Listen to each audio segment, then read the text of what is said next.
الحمد للہ رب العالمین والصلاة والسلام علی سید المرسلین وعلی آلہ واصحابہ اجمعین، اما بعد فاعوذ باللہ من الشیطان الرجیم، بسم اللہ الرحمن الرحیم۔ وَسَيُجَنَّبُهَا الْأَتْقَى الَّذِي يُؤْتِي مَالَهُ يَتَزَكَّى وَمَا لِأَحَدٍ عِندَهُ مِن نِّعْمَةٍ تُجْزَى۔ آمنت باللہ، صدق اللہ العلی العظیم۔ وقال اللہ تعالی فی شان حبیبہ الکریم، ان اللہ وملائکتہ یصلون علی النبی یا ایھا الذین آمنوا صلوا علیہ وسلموا تسلیما۔ اللہم صل علی سیدنا ومولانا محمد معدن الجود والکرم وعلی آلہ وبارک وسلم۔ صلاۃ و سلام علیک یا رسول اللہ، صلی اللہ تعالی علیہ وآلہ وصحبہ وسلم۔ اما بعد، ہر تعریف اور بڑائی صرف اللہ تعالی کے لیے ہے، جو سارے جہان کا مالک ہے، مختار ہے، اور جو سارے جہان کا پالنہار ہے۔ میں اس بات کی گواہی دیتا ہوں کہ اللہ تعالیٰ کے سوا کوئی عبادت کے لائق نہیں، وہ ایک ہے، اس کا کوئی ساتھی اور شریک نہیں۔ اور میں اس بات کی بھی گواہی دیتا ہوں کہ آپ کے اور ہمارے پیارے آقا اور مولا حضور پرنور رحمت عالم نور مجسم حضرت سیدنا محمد مصطفیٰ احمد مجتبیٰ صلی اللہ تعالی علیہ وآلہ وصحبہ وسلم اللہ تعالی کے آخری رسول اور اس کے برگزیدہ بندے ہیں۔ اللہ تعالی حضور اکرم نور مجسم رحمت عالم صلی اللہ علیہ وآلہ وصحبہ وسلم پر، اہل بیت، صحابہ کرام، تابعین اور تبع تابعین، اولیاء امت پر قیامت تک بکثرت رحمتیں اور برکتیں نازل فرماتا رہے۔ سب مل کر محبت کے ساتھ ایک بار درود پاک پڑھ لیجیے، پڑھیے اللہم صلی علی سیدنا و مولانا محمد معدن الجود والکرم وعلی آلہ وبارک وسلم۔ صلاۃ و سلام علیک یا رسول اللہ، صلی اللہ تعالی علیہ وسلم۔ معزز سامعین، نوجوان ساتھیو، السلام علیکم ورحمۃ اللہ وبرکاتہ۔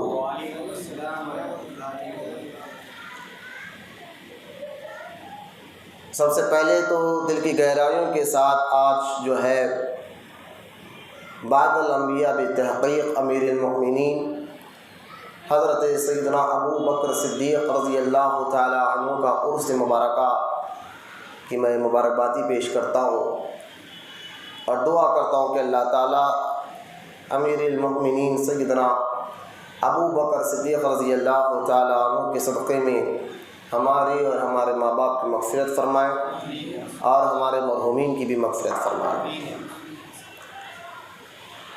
کہ قبل اس کے کہ میں آج سیدنا ابو بکر صدیق رضی اللہ تعالی عنہ کے متعلق کچھ اہم باتیں آپ کے سامنے رکھوں، آئیے سب سے پہلے طریق اہل سنت و جماعت کے مطابق درود پاک کی کچھ فضائل آپ کو سناتا چلوں، تاکہ اللہ تعالیٰ آپ کو درود پڑھنے کا شوق اور جذبہ بھی عطا فرمائے اور آپ کو جو ہے درود پڑھنے کی توفیق بھی عطا فرمائے۔ حضرت سیدنا کعب رضی اللہ تعالیٰ عنہ ایک صحابی رسول حضور سے عرض کرتے ہیں، یا رسول اللہ صلی اللہ علیہ وسلم، میں دن بھر میں 8 پہر میں سے ایک پہر آپ پر درود پڑھنے کے لیے چن لیا ہے، کیا میرے لیے اتنا کافی ہے یا اس کو اور زیادہ کروں؟ یعنی دن بھر میں سے آپ دیکھیں 12 گھنٹے کا دن ہوتا ہے اور 3 گھنٹے کا ایک پہر نکالیں، تو اگر اس طرح آپ جو ہے 8 پہر نکالے 3 گھنٹے کے، تو اب صحابی رسول کا سوال کیا ہے کہ یا رسول اللہ، دن بھر میں ایک پہر یعنی 3 گھنٹے لگاتار میں آپ پر درود پڑھنے کے لیے میں نے چن لیا ہے، اس سے 3 گھنٹے آپ پر درود ہی پڑھوں گا، کیا یہ میرے لیے بہتر ہے؟ انہوں نے پوچھا تو اللہ کے رسول علیہ السلام نے فرمایا کہ ہاں یہ تیرے لیے بہتر ہے، لیکن اور زیادہ اگر تو بڑھا لے تو تیرے لیے بہتر ہوگا، اور زیادہ اس میں اضافہ کر لے تو تیرے لیے بہتر ہوگا۔ انہوں نے عرض کیا ہے رسول اللہ علیہ السلام، پھر میں دن بھر میں 2 ٹائم ایسے ہیں 2 پہر ایسے نکالوں گا جس میں صرف آپ پر درود پڑھوں گا، کیا میرے لیے بہتر ہے؟ تو سرکار مدینہ علیہ السلام نے فرمایا کہ ہاں یہ تیرے لیے بہتر ہے، لیکن اس میں اور زیادہ اضافہ کر لے تو اور تیرے لیے اچھا ہوگا۔ اب انہوں نے عرض کیا کہ یا رسول اللہ صلی اللہ علیہ وسلم، پھر میں جتنا وقت ملے گا مجھے 12 گھنٹے میں یا کتنے گھنٹے کا بھی دن ہو، ان میں سے پورا وقت میں آپ پر درود پڑھتا رہوں گا، یعنی ہمیشہ آپ پر درود پڑھتا رہوں گا۔ تو سرکار مدینہ علیہ السلام نے ارشاد فرمایا، اگر تو ایسا کرے گا تو اللہ تعالیٰ اس درود پاک کے صدقے میں تیرے غموں کو اور مصیبتوں کو دور فرما دے گا۔ درود پاک کی فضیلت پہ آپ جو ہے قربان جائے کہ جہاں درود پڑھنے سے اللہ تعالیٰ گناہ معاف کرتا ہے، نیکی عطا فرماتا ہے، وہاں جو ہے آپ کی مشکلوں اور مصیبتوں کو بھی دور فرماتا ہے۔ یہاں اس حدیث پاک کے بعد میں شاہ عبدالحق محدث دہلوی رضی اللہ تعالیٰ عنہ کی ایک بات جو اپنی کتاب جذب القلوب میں آپ نے لکھی وہ آپ کے سامنے رکھنا چاہتا ہوں۔ شاہ عبدالحق محدث دہلوی یہ ایسے بزرگ ہیں دہلی میں، ان کی مزار مبارک دہلی اسلام کالونی میں آج بھی موجود ہے، اور یہ اتنے بڑے بزرگ ہیں، انہی کی بدولت انڈیا میں حدیث کا علم آیا ہے، ہندوستان میں انہی کی بدولت۔ یہ تھے بخارا کے رہنے والے، لیکن بڑے عاشق رسول اللہ کے ولی گزرے ہیں، پھر انہوں نے اپنا وطن چھوڑ کر جو ہے مدینہ منورہ میں جا کر رہنے لگے، تو اللہ کے رسول صلی اللہ تعالیٰ علیہ وسلم نے ان کو خاص طور پر کہا تھا کہ اے عبدالحق، اب تم ہندوستان جاؤ، وہاں جا کے حدیث کا علم پھیلاؤ۔ انہوں نے کہا کہ یا رسول اللہ علیہ السلام، میں نے تو اپنا وطن چھوڑا صرف آپ کے شہر میں رہنے کے لیے، آپ کے دربار میں رہنے کے لیے۔ تو سرکار مدینہ علیہ السلام نے فرمایا تھا کہ اے عبدالحق، یہاں تم میرے وطن میں میرے گنبد خضرا کو دیکھ رہے ہو، جالیوں کو دیکھ رہے ہو، تم ہندوستان جاؤ، اللہ تعالیٰ تمہارے ذریعے سے ایک بہت بڑا کام لینے والا ہے، جب بھی تمہیں میری یاد آئے گی آنکھ بند کر لے گا، میں خود نظر آ جاؤں گا۔ بولے محبت سے سبحان اللہ۔ یا اللہ والوں کو اللہ تعالیٰ جو ہے ایسی خوبیاں عطا فرماتا ہے۔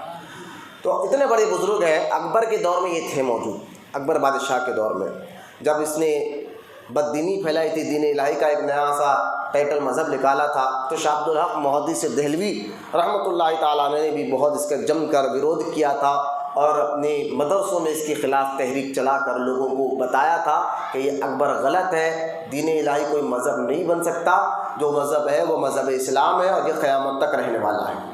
تو خیر اتنے بڑے بزرگ شاہ عبدالحق محدث دہلوی، جس میں ہندوستان انڈیا میں آنے کے بعد جو ہے لوگوں کو حدیث کا علم کیا ہے معلوم ہوا ہے، وہ فرماتے ہیں شاہ عبدالحق محدث دہلوی کہ مومن صادق یعنی سچے مومن پر اور عاشق محب جو واقعی اللہ کے رسول کا سچا عاشق ہو، اس پر لازم ہے کہ وہ ہمیشہ اپنی زبان سے درود پڑھتا رہے، اتنے بڑے بزرگ فرما رہے کہ واقعی اگر تم مومن ہے اور عاشق رسول ہے، عشق تمہارے دل میں ہے، تو آپ فرماتے ہیں کہ ہمیشہ تم درود پڑھتے رہو۔ پھر آگے فرماتے ہیں کہ تم دن بھر میں کوئی ایک وقت، کوئی ایک تعداد مقرر کر لو کہ تم اتنے مرتبہ روزانہ درود پڑھوں گا، 50 مرتبہ، 100 مرتبہ، جتنا آپ سے۔ پھر فرماتے ہیں کہ پھر یہ عمل کو ہمیشہ جاری رکھو، یعنی آپ نے ایک مقرر کر لیا کہ اب میں روزانہ 100 مرتبہ درود پڑھوں گا۔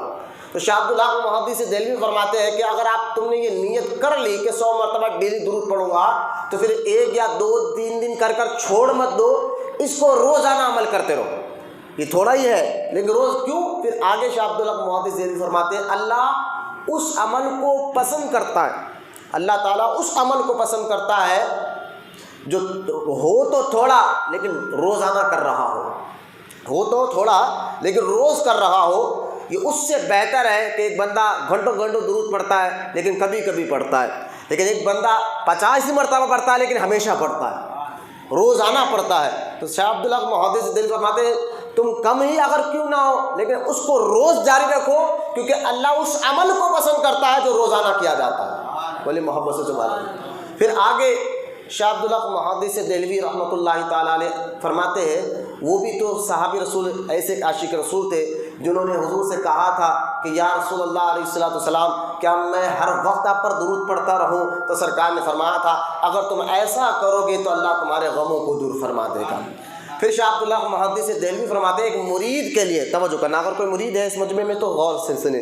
شاہ عبداللہ محدث دہلوی فرماتے ہیں ایک مرید کے لیے تو جو تصوف، جو طریقت وہ چلنا چاہتا ہے، جس پہ چل کر رب کو پانا چاہتا ہے، اللہ کی رضا حاصل کرنا چاہتا ہے، تو ایک مرید کے لیے تو اور زیادہ ضروری ہے کہ وہ روزانہ زیادہ سے زیادہ درود پاک پڑھا کرے۔ اسی لیے دیکھیں آپ حضرت سیدنا خواجہ قطب الدین بختیار کاکی رضی اللہ تعالیٰ عنہ جو خواجہ غریب نواز کے پہلے اور اکبر خلیفہ ہے، بڑے خلیفہ ہے، حضرت خواجہ قطب الدین بختیار کاکی رضی اللہ تعالیٰ عنہ کی یہ عادت مبارکہ تھی کہ آپ روزانہ 3000 مرتبہ درود پڑھا کرتے تھے۔ آپ کہیں گے یہ اللہ والوں کو ٹائم کیسے ملتا؟ ان کے بھی بیوی تھے، بچے تھے، کاروبار بھی وہ کرتے تھے۔ آپ بولیں گے ہم کو کاروبار ہے، بیوی بچے ہیں، اس کو ٹائم نہیں ملتا، ایسا نہیں، ان کو بھی تھے بھائی۔ پھر وقت کیسے نکلتا تھا؟ وہ ان کی ایک عادت تھی، وہ فضول ٹائم کو ٹائم پاس نہیں کرتے تھے۔ یعنی ہمارا جو فضول ٹائم چبوتروں پر یا ہوٹلوں پر یا دوستوں میں بلا وجہ کی ملاقات کر کے جو ٹائم ویسٹ کرتے تھے، یہ اللہ والے وقت کی قدر جانتے تھے۔ اگر آپ اس وقت کو جو آپ بلا وجہ کے ہوٹلوں میں یا چبوتروں پر بیٹھ کے گزار رہے ہو، اسی وقت کو ذکر الہی میں گزارو گے تو انشاءاللہ اللہ آپ کی زندگی میں برکتی داخل فرمائے گا۔ تو لہٰذا فرماتے ہیں کہ سالک کے لیے یعنی ایک مرید کے لیے تو اور زیادہ ضروری ہے کہ وہ درود پاک کی کثرت کرے۔ پھر آگے فرماتے شاہ عبداللہ محدث دہلوی اگر کسی کو کوئی پیر نہیں ملتا، کامل پیر، وہ لوگ ڈھونڈنا چاہتے ہیں کہ یار ایسا پیر ملے جو کامل ہو، جو قرآن حدیث کا پابند ہو، شریعت کا پابند ہو، جن کی صحبت میں بیٹھ کر ہمیں اللہ یاد آ جائے، اللہ یاد آ جائے، تو ایسا پیر اس کو مل نہیں رہا ہے، وہ ڈھونڈتا ہے، ہر جگہ اس کو ڈھونگ نظر آ رہا ہے۔ تو سرکار شاہ عبداللہ محدث دہلوی فرماتے ہیں اس کو بھی چاہیے کہ وہ درود کو اپنا پیر بنا لے، درود کو اپنا پیر بنا لے، کیونکہ وہ درود پڑھتے پڑھتے انشاءاللہ اللہ تک پہنچ جائے گا۔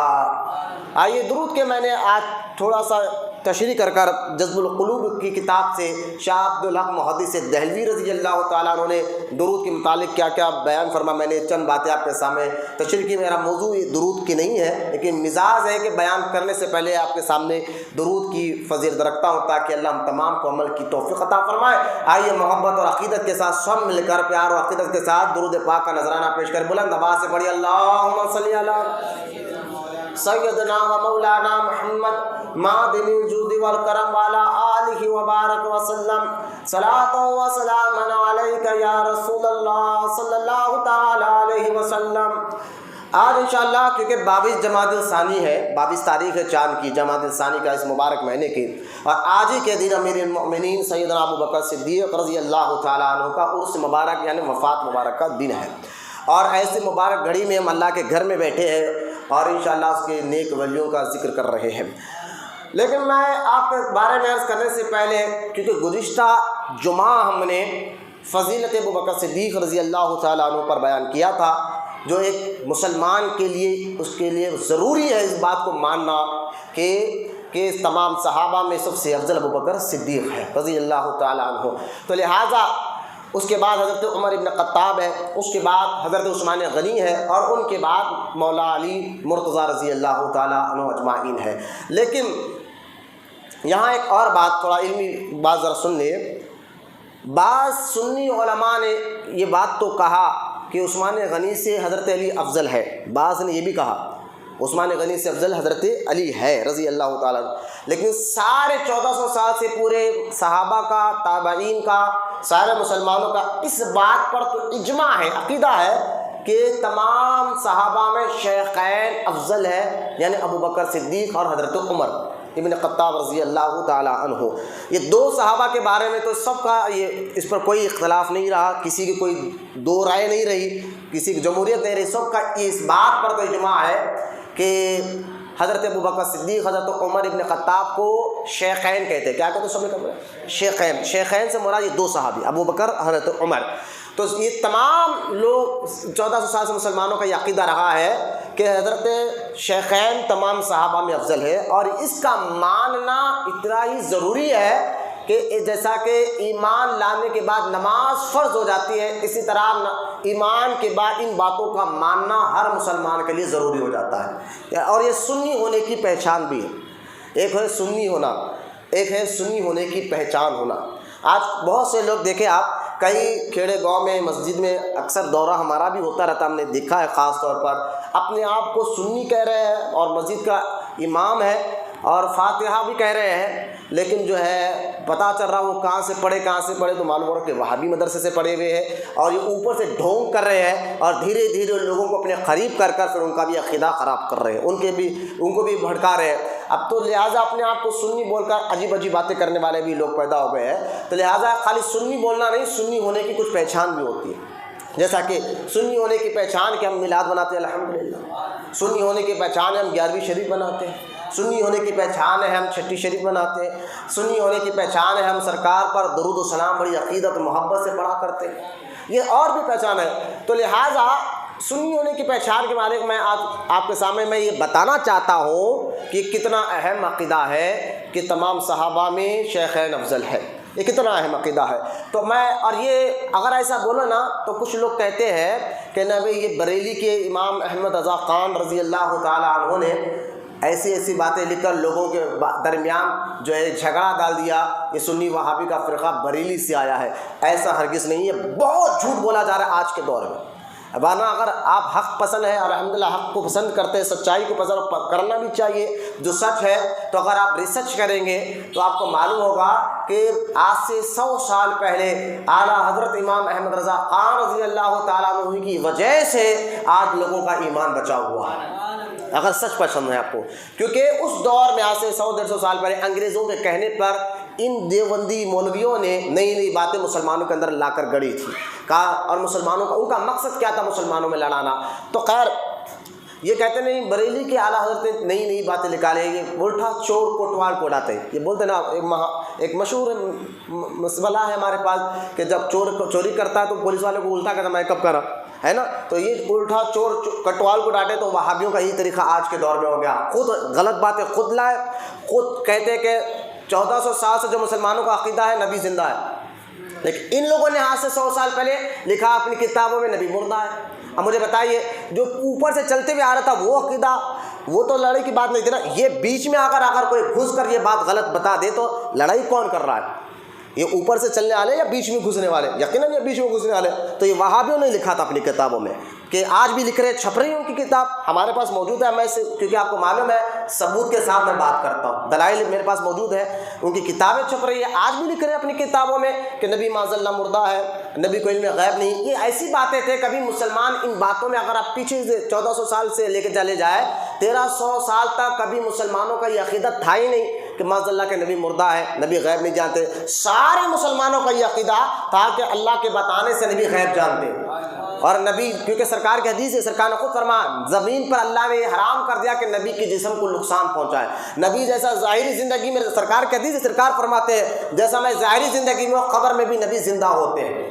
یہ سرکار کی حدیث پاک ہے، اس پر سارے مسلمانوں کا عقیدہ تھا، یہ وہابیوں نے پھوٹ ڈالا ہے، لڑائی جھگڑے کی ہے۔ تو آج ایک مسئلہ پیدا کر دیا گیا ہے اور آپ نے اچھا اس مسئلے میں ہو کیا رہا ہے، کیوں ضروری ہے افضلیت ابوبکر صدیق کو ماننا، یہ عقیدے کی بات ہے۔ اگر عقیدہ کمزور تو پھر ایمان آپ کا بیکار ہو جائے گا۔ تو لہٰذا آج کچھ اپنے آپ کو سنی بولنے والے بھی کہہ رہے ہیں کہ نہیں بھائی دیکھو ہر صحابی رسول جنتی ہے، اور حضرت مولا کائنات علی مرتضیٰ رضی اللہ تعالیٰ عنہ کا جو مقام و مرتبہ ہے اس کا بھی کوئی انکار نہیں کر سکتے، بلکہ ان سے محبت ایمان کی پہچان ہے۔ میں اس پر بول چکا ہوں گزشتہ جمعہ، لیکن یہ کہنا کہ حضرت علی ابوبکر سے بھی افضل ہے تو یہ رافضیوں کا طریقہ تھا، شیعوں کا طریقہ تھا، سنیوں کا طریقہ نہیں تھا۔ سنیوں کا شروع سے یہ طریقہ تھا کہ سب سے افضل صحابہ میں ابوبکر صدیق ہے، سب سے، یہ شروع سے چلتے آ رہا ہے۔ آئیے آپ اگر میں بولوں کہ اعلیٰ حضرت کی کتاب سے بات بتاؤں تو لوگ کہیں گے بھائی یہ تو اعلیٰ حضرت نہیں نکالا ہے۔ میں آپ کو ایک بزرگ کا فتویٰ بتاتا ہوں اس بات پر کہ شیخین تمام صحابہ میں افضل ہیں۔ شیخین سے مراد ابوبکر حضرت عمر، اور قطنین، قط کہتے ہیں، قطنین کہتے ہیں عربی میں داماد کو، ٹھیک ہے۔ تو عثمان غنی مولا علی یہ حضور کے داماد بھی ہیں۔ تو اب دیکھیں یہ ذہن میں رکھیں، شیخین اور قطنین، اس جملے کو ذہن میں رکھیں۔ آپ کو میں لے آتا ہوں آج سے 500 سال پہلے مسلمانوں کا کیا عقیدہ تھا۔ میں 1400 سال پہلے سے میں بتا رہا ہوں، لیکن چلیے 100 سال پہلے تو اعلیٰ یہ لوگ کہہ رہے ہیں وہاں بھی کہ اعلیٰ حضرت نے نئی باتیں کہی ہے، تو لہٰذا اب آئے 500 سال پہلے اورنگزیب کے دور میں چلے جائیں۔ اورنگزیب رحمۃ اللہ تعالیٰ علیہ کے دور میں ایک بزرگ ہے جو اورنگزیب کے استاد بھی ہیں، اور ان کا نام مولانا احمد ملا جیون رحمۃ اللہ علیہ، جن کو لوگ پورے دنیا بھر میں، جن کا کتاب بھی آج بھی دیکھنا آج بھی چل رہا ہے، 500 سال پہلے لکھی گئی سی کتاب فتاوائے عالمگیری، یہ انہی کی نگرانی میں لکھی گئی تھی، فتوائے عالمگیری۔ آج بھی لوگ اس سے مسئلے بتاتے ہیں، فتوائے عالمگیری کی بہت مشہور کتاب ہے۔ تو یہ تھے اورنگزیب رحمۃ اللہ تعالیٰ علیہ کے استاد، اور بڑے عاشق رسول، اور جو شریعت کے اتنے سخت پابند تھے کہ جب شاہ جہاں نے اپنے بیٹے اورنگزیب کو لیے جب پڑھانا چاہا تو اس کی نظر گئی کہ بھائی دلی کا بنی پورے ہندوستان کا بادشاہ ہے، توجہ کرے، اور ہندوستان جو آج کا انڈیا ہے نہیں نا، پہلے تو ہندوستان اکھنڈ ہندوستان کی بات کر رہا ہوں میں، اب تو یہ اس میں سے سری لنکا بن گیا، پاکستان بن گیا، بنگلہ دیش بن گیا، یہ سب نہیں بنا تھا، پورا اکھنڈ ہندوستان پر ایک ہی راجا۔ تو لہٰذا مغلیہ سلطنت کے جو بادشاہ ہے شاہ جہاں، ان کے بیٹے اورنگزیب، جب شاہ جہاں نے دیکھا کہ میں اپنے بیٹے کو پڑھانا چاہتا ہوں تو پورے انڈیا میں کون سا ایسا استاد ہے جس کو میں پڑھاؤں، جس کے پاس اپنے بچے کو بھیجاؤں، تو ان کی نظر پہنچی تو ملا جیون پہ جا کر ٹھہر گئے۔ ملا جیون رحمۃ اللہ علیہ کے بارے میں معلوم ہوا کہ بڑے عاشق رسول ہے، تقوی والے ہیں، خوف خدا رکھنے والے ہیں، بہت زبردست عالم ہیں، ان سے پڑھایا جائے۔ تو شاہ جہاں نے کہا، خط بھیجا، بادشاہ ہے بھائی، اگر آج کے دور میں کوئی پی ایم آپ کو خط بھیج دے، آپ آئیے ہمارے پاس، تو ہم تو پی ایم تو بہت دور کی بات ہے، اگر علاقے کا لیڈر کونسلر آپ کو بلا لے تو آپ تو خوش ہو جاتے، یار کونسلر مجھے بلا رہا ہے علاقے کا، معمولی سا ایم ایل اے آپ کو بلا لے تو آپ خوش ہو جاتے، تو بادشاہ بلانا تو کتنی بڑی بات تھی۔ ملا جیون کو خط لکھتے بادشاہ شاہ جہاں کہ آپ میرے بیٹے کو پڑھانے میرے محل آئیے، تو کیا کرنا چاہیے مجھے بتائیں؟ یہ اللہ والوں کی شان بتا رہا ہوں میں آپ کو۔ راجا نے، بادشاہ نے کہا کہ آپ میرے بیٹے کو پڑھانے کے لیے آپ میرے محل آئیے، تو مولا جیون رحمۃ اللہ تعالیٰ نے صاف صاف کہہ دیا کہ اگر بادشاہ سے کہ میں آپ کے محل نہیں آ سکتا، بولو نا سبحان اللہ۔ یعنی اللہ والوں کی نظر میں دنیا کی کوئی عزت ہی نہیں ہوتی، دنیا میں رہتے ہیں وہ لیکن مسافر کی طرح رہتے ہیں۔ کہا مجھے آپ سے کوئی مطلب نہیں ہے، میں آپ کے محل نہیں آ سکتا کیونکہ میں اپنے مدرسے میں کچھ غریب بچوں کو پڑھاتا ہوں، سبحان اللہ۔ اب اگر آپ مجھ سے پڑھانا چاہتے ہیں اپنے بچے کو تو آپ اپنے بچے کو میرے مدرسے بھیج دیں۔ تو بادشاہ نے کہا ٹھیک ہے، میں ایک کام کرتا ہوں، آپ کے پاس بھیج دیتا ہوں بچے کو، لیکن ایک میری شرط ہے۔ بولے کیا؟ بادشاہ نے کہا کہ میرے بچے کو ایک الگ کمرے میں اسپیشل طور پر بٹھا کر، کیونکہ راجا کا بیٹا ہے، بادشاہ کا بیٹا ہے، الگ کلاس میں بٹھا کر اکیلے تنہا ان کو پڑھائے، عام آدمیوں کے ساتھ اس کو نہ بٹھائے، عام بچوں کے ساتھ اس کو نہ بٹھائے۔ تو ملا جیون رحمۃ اللہ نے فرمایا یہ بھی نہیں ہو سکتا، سبحان اللہ، ایسا بھی نہیں ہو سکتا کہ عام بچوں سے ہٹ کر میں ان کو الگ کلاس لوں، ان کو اگر پڑھنا، آپ کو پڑھانا ہے تو عام بچوں کے ساتھ بیٹھ کر ہی پڑھیں گے۔ تو آخرکار بادشاہ نے کہا یار یہ تو بڑی سخت ہے شریعت ہے، تو ٹھیک ہے، راجا نے بات مان لی اور اپنے بیٹے کو پڑھانے بھیج دیا۔ اورنگزیب رحمۃ اللہ تعالیٰ علیہ جب پڑھ رہے تھے تو ملا جیون رحمۃ اللہ علیہ کی عادت تھی کہ وہ اپنے مدرسے میں پڑھنے والے ہر بچوں کو یہ کہتے تھے کہ بیٹا اذان کے ساتھ مسجد میں رہنا، اذان کے ساتھ مسجد میں رہنا۔ یاد رکھے ایسے استاد ملتے ہیں۔ پھر اورنگزیب بھی کتنے زبردست ولی اور ولی صفت بادشاہ گزرے ہیں، جب بھی کسی ولی کی مزار پر جاتے تو سلام کرتے تو جواب آیا کرتا تھا۔ تو اورنگزیب کا یہ مقام آیا کہاں سے؟ تو ایسے استادوں کے یہاں انہوں نے اپنے سر کو جھکایا ہے اور دو زانو ادب کے ساتھ بیٹھے ہیں۔ تو خیر ملا جیون رحمۃ اللہ علیہ کی عادت تھی کہ اپنے ہر مدرسے کے بچوں کو کہتے تھے، اپنے ہر بچے کو کہتے تھے کہ بھائی اذان کے ساتھ مسجد میں رہنا۔ ایک بار اذان ہوئی نماز ظہر اور اورنگزیب رحمۃ اللہ تعالیٰ علیہ سر پہ امامہ باندھ رہے تھے۔ اذان ختم ہو گئی، یہ امامہ باندھ رہے، اپنے بالوں کو سہلا رہے ہیں۔ تو اب جیسے یہ سارے اذان کے بعد یہ مسجد میں آئے تو ملا جیون رحمۃ اللہ تعالیٰ علیہ کو اتنا غصہ آیا کہ اتنی دیر کیوں کر دی، ابھی جماعت نہیں ہوتی، اذان ہو چکی تھی۔ ملا جیون رحمۃ اللہ تعالیٰ علیہ نے اورنگزیب رحمۃ اللہ تعالیٰ علیہ کو ایک تھپڑ سیدھا کھینچ کر مارا اور مارا کہ تم دیر کیوں کر دیا آنے میں، اذان کے ساتھ تمہیں رہنا تھا۔ تو جب مارا تو اورنگزیب کے منہ سے یعنی ناک سے خون بہنا شروع ہو گیا، کیونکہ راجا کا بیٹے تھے، کوئی سپاہی ان کے سیکرٹری گارڈ باہر ٹھہرے ہوئے رہتے تھے مدرسے کے باہر راجا کے شہزادے کی نگرانی کرنے کے لیے۔ اس سارا منظر سپاہیوں نے دیکھ لیا اور بادشاہ کے بیٹے کو باہر لایا، ان کو نہلا کر دوسرے کپڑے پہنا کر وہ خون سے جو کپڑے، جب خون گرا تو کپڑوں پر گرا، وہ کپڑے لے کر بادشاہ کے پاس گئے اور راجا سے جا کر سارا واقعہ سنا دیا کہ ایسا ایسا مسئلہ ہوا ہے کہ راجا نے ایسا ملا جیون نے مار دیا ہے، اب آپ بتائیے کہ ان کے خلاف کیا کرنا چاہیے۔ سارے محل میں آواز اٹھی کہ ایک مولوی صاحب کی ہمت کیسے ہوئی ہمارے بچے کو مارنے کی، لہٰذا یہ کرنا چاہیے، ایسا کرنا چاہیے، ویسا کرنا چاہیے۔ سارے لوگوں نے آواز اٹھائی، بادشاہ سب کی سنا، محل میں اپنے رانیوں کی بھی بات سنا، وزیروں کی بات سنا، سب کی بات سننے کے بعد بادشاہ نے کہا قلم منگایا اور کاغذ منگایا۔ سب تو یہ سوچ رہے تھے کہ اب بادشاہ اس مولوی کی جو ہے موت کا فرمان جاری کرے گا، لہٰذا اسی وقت آپ نے کہا قلم کاغذ ملا کر لکھا اور لکھ کر کہا کہ وزیر سے یہ لو اور جا کر ملا جیون کو کہو کہ میں نے 5 گاؤں کی زمین جو ہے ان کے نام کر دی۔ بولے یار سبحان اللہ، 5 گاؤں کی زمین میں تمہارے نام کرتا ہوں کہ تم بچوں کو نمازی بنانے کے لیے اتنا سختی کرتے ہو، اس خوشی میں 5 گاؤں کی زمین، ایک نہیں 5 گاؤں کی زمین تمہارے نام کرتا ہو، تم لہٰذا اس کو قبول کر لو، اس کو لے لو۔ تو ملا جیون رحمۃ اللہ تعالیٰ کے پاس جب خط گیا تو آپ نے اس پیپر کو جس پہ 5 گاؤں کی زمین نام کر دی گئی تھی، ملا جیون نے پھاڑ کر پھینکا، پھاڑ کر پھینک کر کہا کہ بادشاہ سے کہو میں یہ جو سختی کرتا ہوں، میں یہ جو سختی کرتا ہوں، یہ سختی صرف اور صرف اللہ کی رضا کے لیے کرتا ہوں۔ بولے نا محبت سے سبحان اللہ، اس سے صرف اور کوئی میرا مقصد نہیں ہے، یہ سب میں پیسے کے لیے یا دولت کے لیے یا شہرت کے لیے یا عزت کے لیے نہیں کیا ہو، اللہ کی رضا کے لیے کیا ہو، اس سے مجھے کوئی سروکار نہیں ہے۔ سوچئے یہ اتنے بڑے عالم ہے جو ہے اورنگزیب کے دور میں ملا جیون رحمۃ اللہ علیہ، جو اورنگزیب کے استاد بھی ہے، اور اورنگزیب ہمیشہ ان سے مسئلہ پوچھا کرتے تھے اور آپ ہی کی نگرانی میں فتوائے عالمگیری لکھی گئی ہے۔ اتنے بڑے محقق ہیں، اتنے بڑے عالم ہیں، اتنے بڑے استاد ہیں۔ ملا جیون رحمۃ اللہ علیہ نے ایک کتاب لکھی، اس کتاب کا نام ہے نور الانوار۔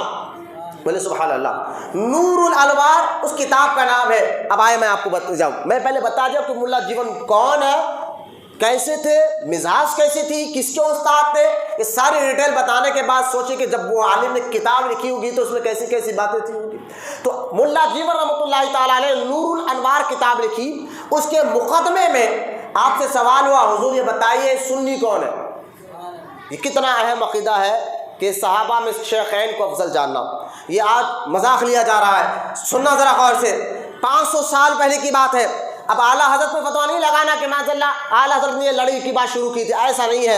اعلیٰ حضرت نے وہی عقیدے بتائے جو بڑوں کے پہلے سے عقیدے چلتے ہوئے آ رہے تھے، یہ ذہن میں رکھیں آپ۔ تو ملا جیون رحمۃ اللہ تعالیٰ علیہ سے پوچھا گیا حضور یہ بتائیے سنی کون ہے، تو اعلیٰ ملا جیون رحمۃ اللہ علیہ اپنی کتاب نور الانوار میں فرماتے ہیں سنی وہ ہے جو اس بات کو مانے، کس بات کو مانے، جو اس بات کو یقین کرے۔ بولے کس بات کو یقین کرے، تو آگے فرماتے ہیں تو سنی وہ ہے جو تمام صحابہ میں، اب سنو یار، تمام صحابہ میں شیخین کو افضل جانے۔ بولے نا محبت سے سبحان اللہ۔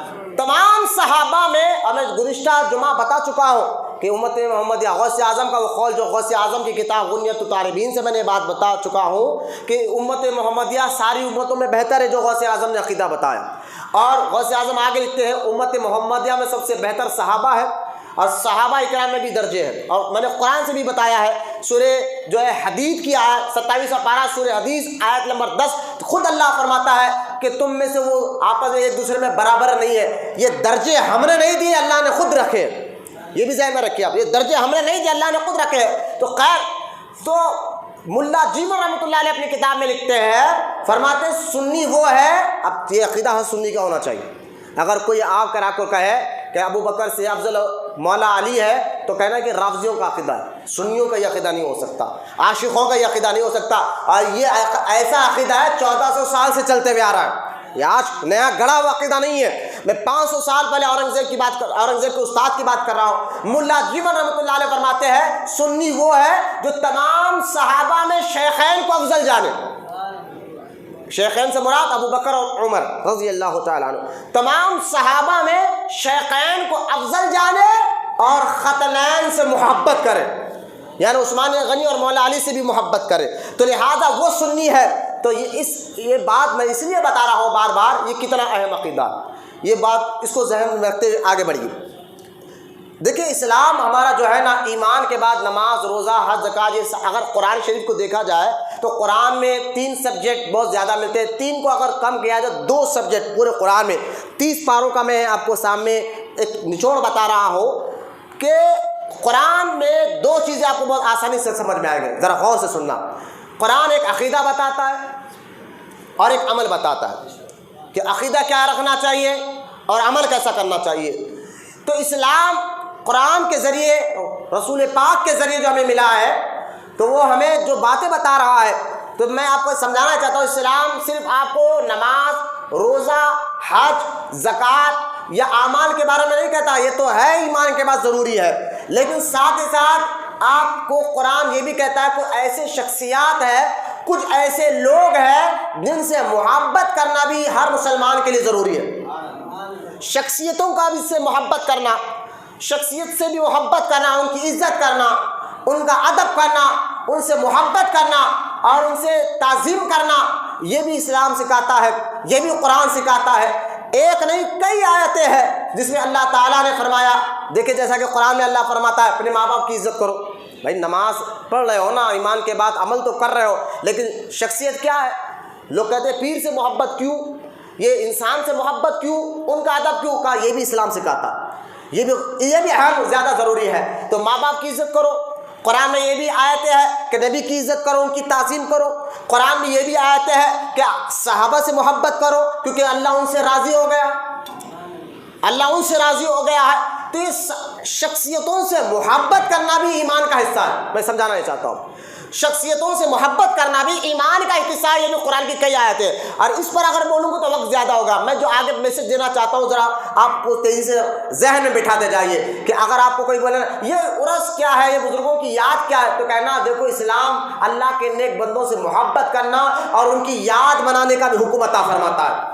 اور کئی آیتیں آپ نہیں پڑھتے قرآن میں، سورہ اللہ فرماتا ہے وَاذْكُرْ فِي ابراہیم، اور یاد کرو قرآن میں ابراہیم کو علیہ الصلوۃ والسلام، کئی پر اللہ کرتا ہے اسماعیل کو بھی یاد کرو۔ تو اللہ کے نیک بندوں کی یاد بنانا یہ اللہ کا حکم ہے، جو قرآن کی ایک نہیں کئی آیتیں ہیں۔ تو لہٰذا اب شخصیتوں سے محبت کرنا یہ بھی ضروری ہے، اور ان شخصیتوں میں خاص تو ذہن میں رکھے کہ امت محمدیہ میں سب سے افضل جو ہے صحابہ اکرام کی ذات مبارکہ، وہ 1.25 لاکھ ہو یا 1.5 لاکھ صحابہ ہو، یہ وہ صحابی ہے قرآن میں اللہ فرماتا ہے وَكُلًّا کہہ کر کہ اے میرے محبوب میں تیرے صحابہ سے بھلائی کا وعدہ کر چکا ہوں۔ بولے نا محبت سبحان اللہ۔ اور اللہ جس چیز کا وعدہ کر لے، ہاں ذہن میں رکھیے گا، اللہ جس چیز کا وعدہ کر لے، بتا کہ اللہ وعدہ نہیں پورا کرے گا۔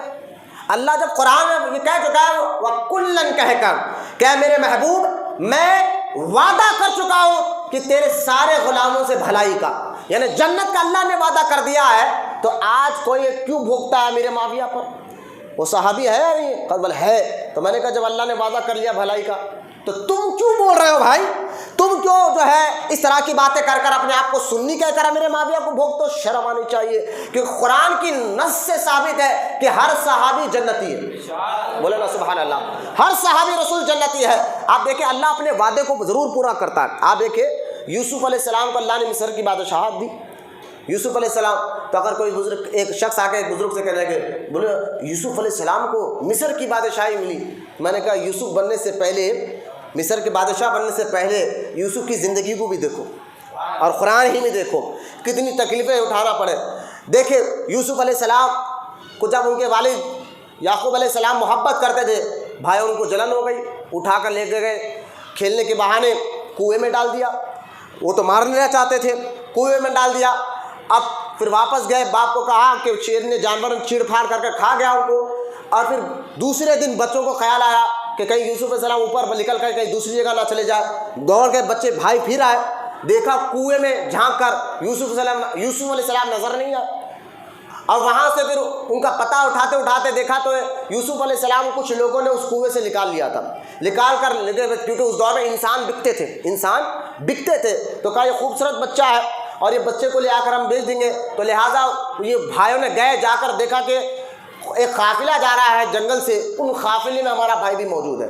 تو انہوں نے اور کیا کیا, جا کر کہا کہ یہ اس کو تم پکڑ کر لے جا رہے ہو نا, یہ چور ہے, معاذ اللہ یہ چور ہے, اس کو آپ پکڑ کے لے جا رہے ہو, یہ چور, ہم نے اس کو پھینکا تھا لہٰذا کرو. تو لہٰذا ان لوگوں نے لے گئے, مصر لے کر گئے. اب دیکھیں ابھی بادشاہ نہیں بنے لیکن کتنے تکلیف ہے, لیکن اللہ نے وعدہ کر لیا تھا یوسف سے ہم بادشاہی دیں گے. بولو نا سبحان اللہ. تکلیفیں کچھ اللہ جو وعدہ کرتا ہے وہ اللہ نے جب وعدہ کر لیا تھا نا قرآن ہم دیں گے. اب پورا واقعہ دیکھیں آپ, پھر یوسف علیہ السلام کو بازار میں بیچا گیا, پھر وہاں سے آپ بادشاہ نے خریدا, پھر بادشاہ کی بیوی نے غلط نظر ڈالی, پھر آپ جیل میں گئے اور ساری زندگی کئی سال جیل میں رہنے کے بعد پھر اللہ نے خواب کی تعبیر کا آپ کو فن عطا فرمایا تھا. اس کے ذریعے سے بادشاہ کو آپ کے بارے میں معلوم ہوا کہ آپ بڑے نیک ہیں, بڑے پارسا ہیں. پھر آپ کو جو ہے بادشاہ نے وہاں سے نکالنے لگا. اتنی تکلیفیں سہنے کے بعد لیکن اللہ نے وعدہ کیا تھا کہ ہم یوسف کو بادشاہی دیں گے. پھر حضرت یوسف علیہ السلام مصر کے بادشاہ بن کر رہے. تو میں یہ ساری باتوں میں سمجھانا چاہتا ہوں اللہ جس چیز کا وعدہ کرتا ہے اس کو پورا ضرور کرتا ہے.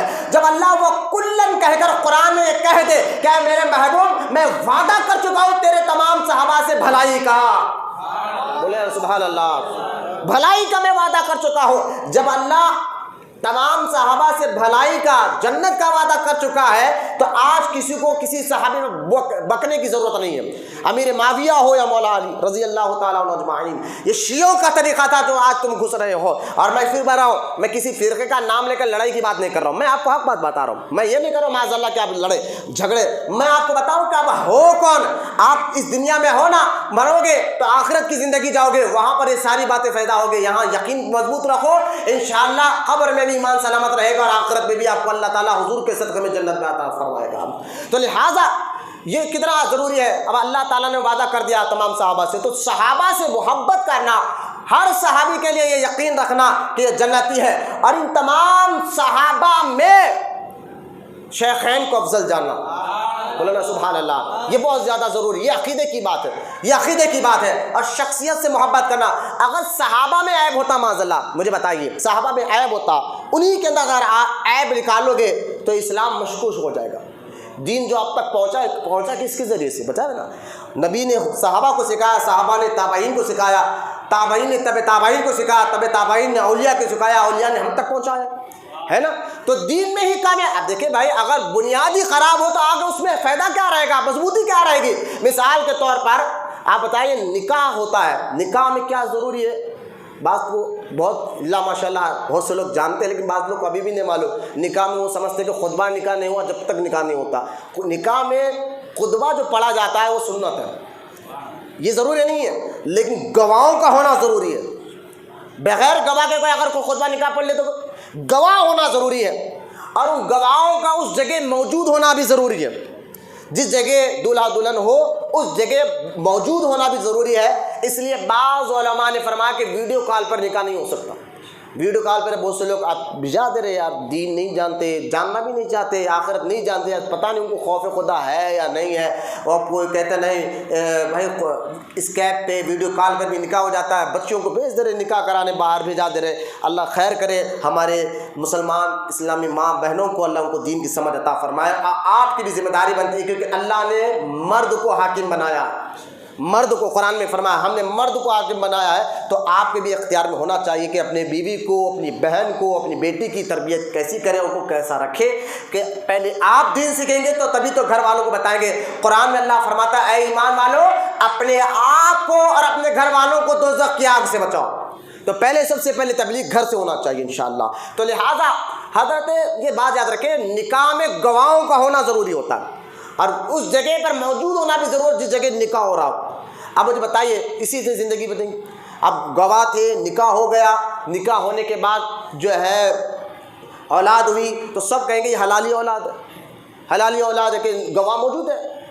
اگر گواہ ہی نہ ہو، ہاتھ اٹھا لے، گواہ کہ ہم نہیں جانتے، ہم نہیں دیکھا، ہم تھے نہیں اس کے نکاح میں، گواہ نہ ہو کوئی بھی، اور اس کی شادی ہو گئی، اولاد بھی ہو رہی ہے، تو پورے معاشرے میں، پورے سوسائٹی میں، پورے خاندان میں اس کو شک کی نظر سے دیکھا جائے گا، پورے لوگ اس کو تھو تھو کریں گے کہ تم نے کب نکاح کیا، کوئی گواہ نہیں ہے، یعنی اب ان کی نسل برباد ہو جائے گی، اولاد بھی ہو رہی ہے تو لوگ یہی کہیں گے بھائی یہ وہ لوگ ہیں ان کے نکاح میں کوئی موجود نہیں تھے، بغیر گواہ کے انہوں نے نکاح کیا ہے۔ لہٰذا اگر گواہ نہ ہو تو نکاح خراب ہو جاتا ہے، نسل خراب ہو جاتی ہے، لوگ ان کی عزت ختم ہو جاتی ہے۔ یہ مثال ذہن میں رکھے، اگر صحابہ میں عیب ہوتا، بولو نا سبحان اللہ، صحابہ میں اگر عیب ہوتا، ان کے اندر تم عیب نکالو گے یہ صحابی ایسے تھے، وہ صحابی ایسے تھے، تو صحابہ کے ذریعے تو اسلام آیا، صحابہ کے ذریعے تو دین ہم تک پہنچا ہے،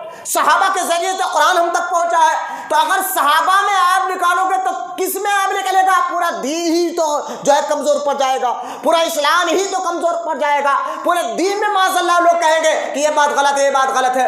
ایسا نہیں ہے، تمام کے تمام صحابہ جنتی ہے، اور اللہ نے قرآن میں فرما دیا وہ کلن کہہ کر محبوب ہم نے تیرے تمام غلاموں سے وعدہ کر لیا ہے جنت کا، یعنی بھلائی کا۔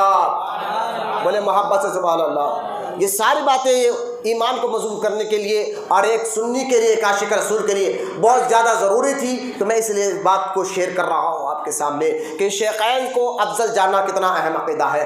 خیر اس پر بہت ڈیٹیل کے ساتھ الحمدللہ اللہ نے ہمیں توفیق دی، ہم نے گزشتہ جمعہ سیدنا ابو بکر صدیق کی افضلیت پر یہ ساری ڈیٹیل کے ساتھ قرآن کی آیتیں اور احادیث مبارکہ کے ساتھ، اور غوث اعظم کا کیا عقیدہ تھا، داتا گنج بخش لاہوری کا کیا عقیدہ تھا، ساری ڈیٹیل کے ساتھ الحمدللہ ہم نے گزشتہ جمعہ بیان کیا۔ بیان انٹرنیٹ پر یوٹیوب پر جو ہے ریکارڈ بھی ہو چکا ہے، اپلوڈ بھی ہو چکا ہے، اگر کوئی جاننا چاہے تو آپ جائیں مولانا عرفان قادری پرانا پل درگاہ ہمارے، انشاءاللہ یہ سارے بیانات آپ کو یوٹیوب پر مل جائیں گے۔ اب میں افضلیت پر نہیں بولنا چاہتا کیونکہ میں اس پر بہت بول چکا ہوں، لیکن پھر بھی بنیادی باتیں تھیں تو میں نے ملا جیون رحمۃ اللہ علیہ کی کتاب کا ایک کتاب کا حوالہ دیا، ورنہ میں آپ کو اور اوپر لے جاتا۔ چلیے ایک اور حوالہ دیتے ہوئے اپنی بات کو آگے بڑھاتا ہوں، اور ایک اور حوالہ سن لے، اور یہ میں نے جو ملا جیون کی کتاب کا حوالہ دیا یہ تو 500 سال پرانی بات ہے، اب چلے جائے 1300 سال پرانی بات، بولو نا سبحان اللہ۔ امام اعظم کا دور ہے، امام اعظم ابو حنیفہ رضی اللہ تعالیٰ عنہ کا دور ہے، انہوں نے طبقات حنفیہ کتاب کا نام، اس کتاب میں ہے امام اعظم کوفہ کے رہنے والے، کوفہ میں شیعہ زیادہ تھے نا، بغداد عراق کا علاقہ ہے کوفہ، وہاں شیعہ زیادہ ہے۔ امام اعظم ابو حنیفہ رضی اللہ تعالیٰ عنہ سے بھی ایک شخص نے آ کر پوچھا تھا حضور سنی کون ہے؟ تو امام اعظم ابو حنیفہ رضی اللہ تعالیٰ عنہ نے بھی یہی لکھا، اور طبقات حنفیہ میں یہی موجود ہے کہ امام اعظم نے فرمایا سنی وہ ہے جو تمام صحابہ میں شیخین کو افضل جانے، تمام صحابہ شیخین کس کو کہتے ہیں؟ پھر کہہ رہا ہوں بار بار، ابو بکر اور عمر کو شیخین کہتے ہیں۔ تو لہٰذا حضرت امام اعظم ابو حنیفہ کہہ رہے ہیں کہ تمام صحابہ میں شیخین کو افضل جانے اور ختنین سے محبت کرے، بولے نا محبت سے سبحان اللہ، ختنین سے محبت کرے تو وہ سنی ہے۔ اب اس بات کو ذہن میں رکھتے ہوئے کہ آپ آگے بڑھ جائے، اب میں ایک اور بات آپ کو بتاتا ہوں، آئیے خود اہل بیت سے، خود مولا علی کی اولاد سے پوچھتے ہیں کہ صحابہ میں افضل کون ہے۔ اب میں آپ کو بتاتا ہوں، مولا علی کی اولاد سے خود پوچھیے آپ افضل کون ہے۔ خود مولا علی کی اولاد کون؟ حضرت امام جعفر صادق رضی اللہ تعالیٰ عنہ۔ امام جعفر صادق رضی اللہ تعالیٰ عنہ فرماتے ہیں میں اپنے والد امام محمد بن باقر سے سنا۔ امام محمد بن باقر فرماتے ہیں میں نے اپنے والد امام زین العابدین سے سنا۔ امام زین العابدین کہتے ہیں میں نے اپنے والد امام حسین سے سنا۔ امام حسین کہتے ہیں میں نے اپنے والد مولا علی سے سنا۔ اب آئے اہل بیت کا بھی عقیدہ سن لیجیے۔ اب ہم دیکھیں، ہم سنی ہے، ہم صحابہ کی بھی عزت کرتے ہیں، نبی کے گھر والوں کی بھی عزت کرتے ہیں، کیونکہ سرکار نے فرمایا میرے صحابہ تاروں کے مانند ہیں اور میرے گھر والے کشتی کے مانند ہیں۔ اگر منزل پہ پہنچنا ہے تو کشتی میں بیٹھنے سے کام نہیں چلے گا، کشتی میں بیٹھنے کے بعد تاروں پر نظر رکھو گے تو منزل تک پہنچو گے۔ تو لہٰذا ہم دونوں سے محبت کرتے ہیں۔ اہل بیت کا خود مولا علی کا یہ عقیدہ ہے کہ خود مولا علی، جامع ترمذی میں آپ جائے، امام ترمذی نے حدیث پاک کو نقل فرمایا، حضرت علی سے خود ان کے بیٹے نے، محمد بن حنفیہ مولا علی کے بیٹے ہیں، خود ان کے بیٹے نے پوچھا تھا کہ ابا جان یہ بتائیے تمام صحابہ میں افضل کون ہے؟ نبیوں کے بعد افضل کون ہے؟ تو مولا علی نے فرمایا قال ابو بکر صدیق۔ تمام صحابہ میں نبیوں کے بعد افضل ابو بکر صدیق ہے۔ پھر ان کے بیٹے نے پوچھا ابا جان ان کے بعد کون ہے؟ اس کے بعد کون ہے؟ تو حضرت قال عمر ابن خطاب۔ آپ نے فرمایا ان کے بعد عمر ابن خطاب رضی اللہ تعالیٰ عنہ ہے۔ پھر حضرت علی کے بیٹے، دوسری بیوی کے بیٹے تھے، حنفیہ کے بیٹے تھے، محمد ان کا نام تھا۔ وہ ڈرے کہ اگر میں پوچھوں گا ان کے بعد تو یہ عثمان کا نام لیں گے۔ تو میں نے کہا والد صاحب سے کہ ابا جان ان کے بعد عمر کے بعد آپ کا مقام ہے؟ فرمایا نہیں، میں تو ایک عام مسلمانوں کا آدمی ہوں۔ یعنی یہاں مولا علی عاجزی اختیار کر رہے ہیں، ورنہ خلافت کی جو ترتیب ہے افضلیت کی وہی ترتیب ہے۔ خلافت میں سب سے پہلے خلیفہ ابو بکر ہے، افضل بھی سب سے، اور سیکنڈ نمبر عمر ابن خطاب ہے، افضل بھی آپ، تھرڈ میں عثمان غنی ہے تو افضل بھی آپ، فورتھ میں مولا علی ہے تو افضل بھی آپ۔ تو لہٰذا غوث اعظم نے یہ عقیدہ بتا دیا تمام صحابہ میں احد والے افضل ہے، احد والوں میں سے بدر والے افضل ہے، بدر والوں میں سے عشرہ مبشرہ افضل ہے، اور عشرہ مبشرہ میں سے وہ چاروں خلفاء سارے صحابہ میں افضل ہے، اور ان چاروں میں سے سب سے افضل ابو بکر صدیق ہے۔ یہی کتاب میں غوث اعظم نے ارشاد فرمایا ہے۔ اب آگے آئے، میں آپ کو جو بتانا چاہ رہا تھا کہ مولا علی، امام جعفر صادق کی حدیث پاک، امام جعفر صادق کہتے ہیں میں نے ان کے والد ان سے یہ اوپر تک کہے حضرت علی، وہ حدیث کیا ہے ذرا سنیں۔ مولا علی فرماتے ہیں میں اور صحابہ کرام ایک مرتبہ اللہ کے رسول صلی اللہ تعالیٰ علیہ وسلم کے ساتھ جا رہے تھے، راستے میں جا رہے تھے، ہم سارے غلام حضور کے پیچھے پیچھے چل رہے تھے۔ ہوا یوں چلتے چلتے، اب سننا، حضرت سیدنا ابو دردہ رضی اللہ تعالیٰ عنہ، یہ بھی صابر، وہ چل رہے تھے حضور کے ساتھ ساتھ پیچھے، چلتے چلتے وہ کیا کرے، حضرت ابو بکر کے آگے آگے چلنے میں، یہ غور کریں، غور سے سنے بچے، اور یہ حدیث امام جعفر صادق سنا رہے ہیں، ہاں یہ سنا، یہ اہل بیت کا عقیدہ ہے، امام جعفر صادق کو سنا رہا ہے، اور میں نے یہ حدیث کی سند میں نے آپ کو بتا دیا، اس پوری سند میں پوری اہل بیت ہے، اس سند میں پوری اہل بیت ہے۔ امام جعفر صادق کہتے ہیں میں نے اپنے والد سے سنا، امام محمد بن باقر فرماتے ہیں، امام محمد بن باقر کہتے ہیں میں نے اپنے والد امام زین العابدین سے سنا، امام زین العابدین کہتے ہیں میں نے اپنے والد امام حسین سے سنا، امام حسین کہتے ہیں میں نے اپنے والد مولا علی سے سنا۔ مولا علی فرماتے ہیں ہم تمام حضور کے ساتھ جا رہے تھے، اور چلتے چلتے ابو دردہ ابو بکر کے آگے آگے چلنے میں، ابو بکر کے تھوڑا آگے آگے چلنے لگے، اللہ کے رسول نے دیکھا، دیکھ کر ابو دردہ کا ہاتھ پکڑا، اب پکڑ کر کہا اے ابو دردہ پیچھے ہو جا، پیچھے ہو جا، پیچھے ہو جا، کیوں کس کے آگے چل رہا ہے؟ بولے سبحان اللہ، کس کے آگے چل رہا ہے؟ کس کے آگے چل رہا ہے؟ اس سورج نے اس زمین پر نبیوں کے بعد اگر کسی کو افضل دیکھا ہے تو ابو بکر ہے، بولو نا سبحان اللہ۔ سورج نے نبیوں کے بعد اگر کسی کو سب سے افضل دیکھا ہے تو وہ ابو بکر ہے، وہ ابو بکر ہے، ان کے آگے چل رہا ہے۔ تو سرکار نے کئی اپنی زندگی میں بتا دیا تھا ظاہری طور پر، اور سرکار نے اپنی زندگی میں حضرت ابو بکر صدیق کو رضی اللہ تعالیٰ عنہ اجمعین کو جو ہے نماز کی امامت دے کر بتا دیا تھا کہ میرے بعد سب سے افضل ابو بکر صدیق ہے رضی اللہ تعالیٰ عنہ اجمعین۔ اب یہاں بات میں کلوز کر رہا ہوں کہ اس پر ہمارا گفتگو نہیں، کہ پوری ڈیٹیل کے ساتھ الحمدللہ ہم بیان کر چکے ہیں گزشتہ جمعہ میں۔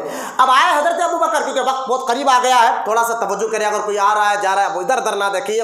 میں اکثر بات کہتا ہوں میرے بیان کی کوئی اہمیت نہیں ہے، جو الفاظ لے کر اس کی اہمیت ہے، اور یہ الفاظ قرآن حدیث کے الفاظ، اس کا ادب آپ کے لیے ضروری ہے۔ میں اوپر بیٹھا ہوں صرف اس لیے کہ یہاں اللہ کے رسول کا ذکر کر رہا ہوں، بس، اور اس کے لیے نہیں، کوئی عزت ٹھاٹا دکھانا نہیں ہے۔ آپ ذرا غور سے سنیں، تو اور یہ بہت اہم مسئلے ہے آپ ابو بکر صدیق کا مقام جان گئے کہ اللہ اس کے رسول کے قریب. یہ بہت اب قرآن میں اللہ تعالیٰ 30ویں پارے میں دیکھیں ہوا یوں کہ حضرت ابو بکر صدیق رضی اللہ تعالیٰ عنہ جو ہے حضرت بلال کو پیسے دے کر جو ہے آزاد کرایا تھا. حضرت بلال اسلام قبول کر چکے تھے. جب اسلام قبول کر چکے نا, کرنے کے بعد جو ہے ان کا جو مالک تھا, ان کا جو آقا تھا امیہ, اس نے آپ پر بڑا ظلم کیا. آپ کی پیٹھ پر جو ہے پتھرے رکھے, کڑک دھوپ میں آپ کو لنگے بدن لٹا دیتا اور سینے پر پتھر رکھتا. تو لہٰذا یہ تکلیف دیکھ کر حضرت بلال کو حضرت ابو بکر صدیق رضی اللہ تعالیٰ نے خریدا تھا اپنے پیسوں سے. کہا اس کو بیچ دے. تو کہا اب سمجھے حضرت بلال کی قیمت تھی 500 روپے, مثال دے رہا ہوں, لیکن اس نے 1000 روپے مانگا اس دور میں. کہا ٹھیک ہے لا یہ 1000 روپے رکھ, اور حضرت بلال کو لیا اور اپنے ساتھ آزاد کر دیا. بولے سبحان اللہ. جب یہ معاملہ کیا, کیونکہ حضرت ابو بکر تاجر تھے اپنے دور میں بھی بتاؤں گا سیرت میں کہ ابو بکر کیسے تاجر تھے, کہ ایسے تاجر تھے کہ سارا مکہ ان کا ادب کرتا تھا, سارا مکہ ان کی عقل کی داد دیتا تھا. یار کاروبار سیکھنا ہے تو ابو بکر سے سیکھنا, ایسے زبردست تاجر تھے. تو مکے والوں نے دیکھا ارے ایک ایسے غلام کو جس کی مارکیٹ میں زیادہ قیمت بھی نہیں ہے, کیونکہ اس دور میں غلام بکتے تھے نا, انسان بکتے تھے, ایسے غلام کو جو ہے جس کی مارکیٹ میں کوئی عزت نہیں ہے, اس کو ابو بکر نے اتنا پیسہ دے کے کیوں خریدا اور آزاد کر دیا؟ تو آپس میں وہ لوگ بکنے لگے, کہنے لگے نہیں ہو سکتا ہے ابو بکر کا بلال نے کوئی احسان کیا تھا ابو بکر پر, اس لیے ان کو خریدا ہوگا, اس لیے خریدا. حضرت ابو بکر پر جب کنو گنی ہونے لگی, اعتراض کرنے, دیکھیں ایک اعتراض ہمارے حضور پر بھی ہوا تھا. کب؟ حضرت اللہ کے رسول صلی اللہ تعالی وسلم پر کچھ دن کے لیے اللہ تعالیٰ نے وحی کو روکا. تو کافر کہنے لگے دیکھو ان کے نبی پر وحی نہیں آ رہی ہے, ان کا رب ان کے ناراض ہو گیا ہے. طرح طرح کی باتیں کرنے لگے. اب جب طرح طرح کی بات کرنے لگے, حضور تک یہ بات پہنچی. اللہ تعالیٰ نے قرآن, کیونکہ حضور پر اعتراض ہوا کہ کئی مہینے تک وحی کیوں نہیں آئی, کافر خوش ہونے لگے, اعتراض کرنے لگے. تو اللہ تعالیٰ نے قرآن میں فرمایا والضحیٰ, محبوب تیرے چہرے کی قسم, بولنا سبحان اللہ, واللیل, محبوب تیرے زلفوں کی قسم, والضحیٰ واللیل اذا سجا, محبوب تجھے تیرے رب نے نہیں چھوڑا. وللآخرۃ خیر لک من الاولی, پیارے تیری ہر آنے والی گھڑی پچھلی گھڑی سے افضل ہے. وَلَسَوْفَ يُعْطِيكَ رَبُّكَ فَتَرْضَىٰ, اے میرے محبوب اللہ تجھے اتنا دے گا قریب کہ تو راضی ہو جائے گا. ساری کائنات چاہتی کہ اللہ راضی ہو جائے, اور رب چاہتا مصطفیٰ تو راضی ہو جائے. بولے نا محبت سے سبحان اللہ. حضور پر اعتراض ہوا تو اللہ نے قرآن میں جواب دیا. لیکن ابو بکر کا مقام دیکھے, ابو بکر پر بھی اعتراض ہوا کہ انہوں نے اتنا مال کیوں خرچ کیا ایک ایسے غلام پر جو بہت کم پیسے والا تھا, مارکیٹ میں آسانی سے بک جاتا تھا, اتنا مال کیوں خریدا؟ لوگوں نے کہا شاید احسان ہوگا. تو اعتراض ابو بکر پر ہو تو اللہ کو پسند نہیں آئے. بولنا سبحان اللہ. اللہ تعالیٰ کو اس بات کو کہ ابو بکر پر بھی اعتراض ہو, حضور پر اعتراض ہو تو بھی اللہ کو پسند نہیں. اللہ نے جواب دیا ابو بکر پر اعتراض ہو, کیونکہ بعد الانبیاء بالتحقیق ابو بکر ہو کون؟ اللہ کے رسول فرماتے ہیں, یہ نزہۃ المجالس کتاب کا نام ہے, اس میں یہ حدیث پاک ہے. اللہ کے رسول علیہ الصلوۃ والسلام فرماتے ہیں میری ساری امت پر, غور سے سننا, سرکار فرماتے ہیں میری ساری امت پر ابو بکر کا شکر ادا کرنا اور ابو بکر سے محبت کرنا واجب ہے. بولنا محبت سے سبحان اللہ. حضور خود فرماتے ہیں میرے ابو بکر سے محبت کرو, میرے ابو بکر کا شکر ادا کرو اور ان سے محبت کرو, اور میری ساری امت کے لیے واجب ہے. کون ابو بکر؟ جن کے بارے میں اللہ کے رسول یہاں تک فرماتے ہیں جن لوگوں نے دنیا میں مجھ پر احسان کیا تھا میں نے اس کا احسان کا بدلہ چکا دیا, سوائے ابو بکر کے ان کا احسان کا بدلہ قیامت کے دن اللہ ہی چکانے والا ہے. یہ ابو بکر ہو, اور ابو بکر پر اعتراض ہو, اب اللہ پسند کیسے کرے؟ ابو بکر پر اعتراض ہوا تو اللہ کہتا ہے وَسَيُجَنَّبُهَا الْأَتْقَى, قرآن میں آیت اکری, وَسَيُجَنَّبُهَا الْأَتْقَى, اور بہت جلد اس سے دور رکھا جائے گا جو متقیوں کا, پرہیزگاروں کا امام ہے. اتقا, لوگوں نے اعتراض کیا تھا؟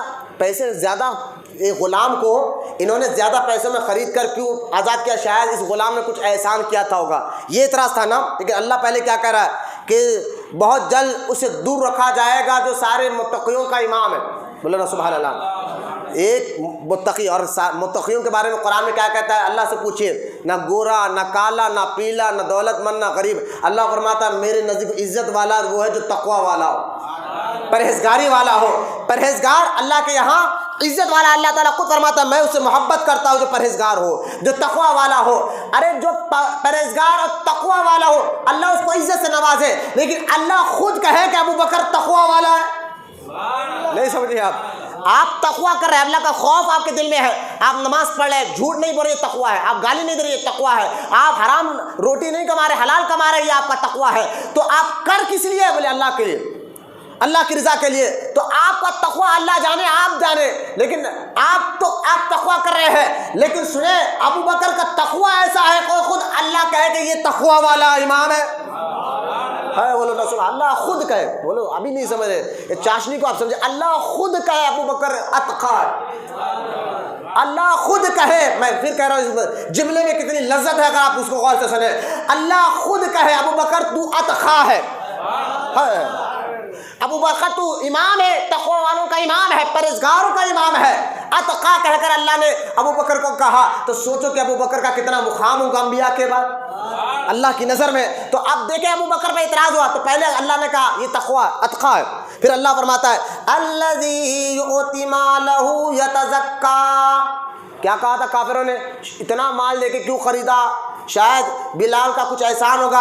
اللہ فرماتا ہے اس پرہیزگار نے جو اپنا مال دیا ہے بہت ستھرا اور پاک مال دیا ہے.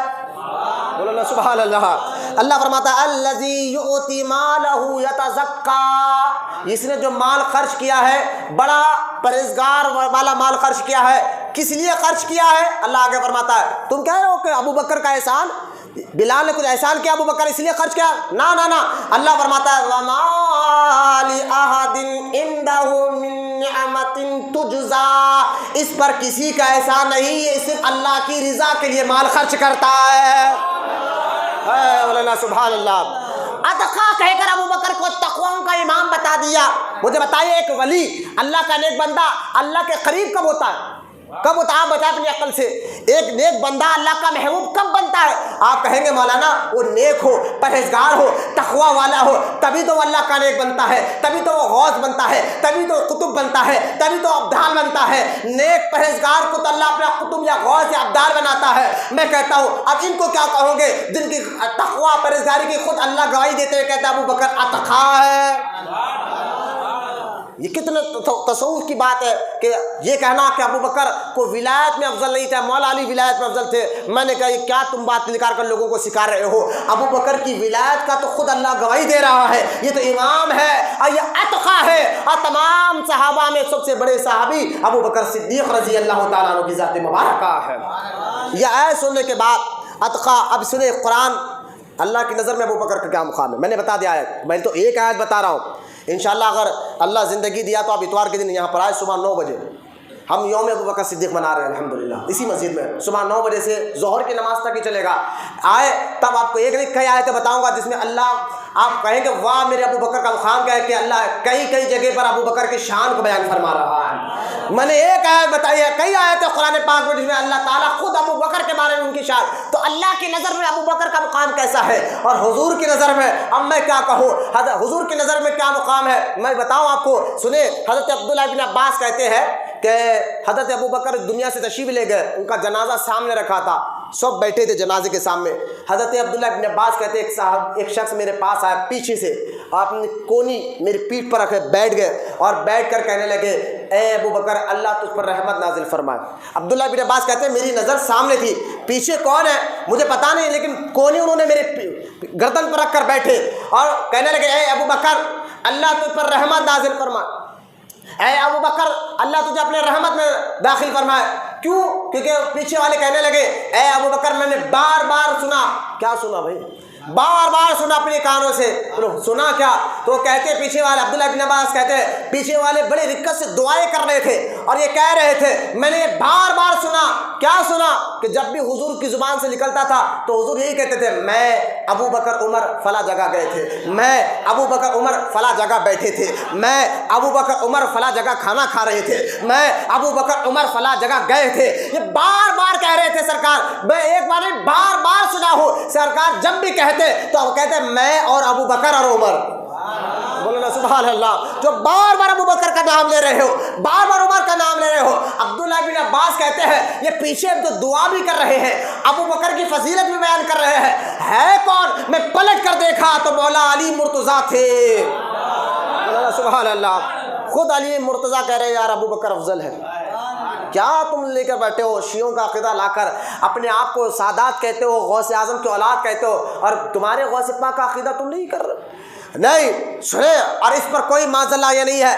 میں آپ کو بتا رہا ہوں، اہل بیت سے پوچھو ابو بکر کا مقام کیا ہے، اہل بیت سے پوچھو ابو بکر کا مقام کیا ہے۔ آپ توجہ کرنا، یہ میرے ابو بکر صدیق کی بات آ گئی، اور ذرا غور سے سنیں۔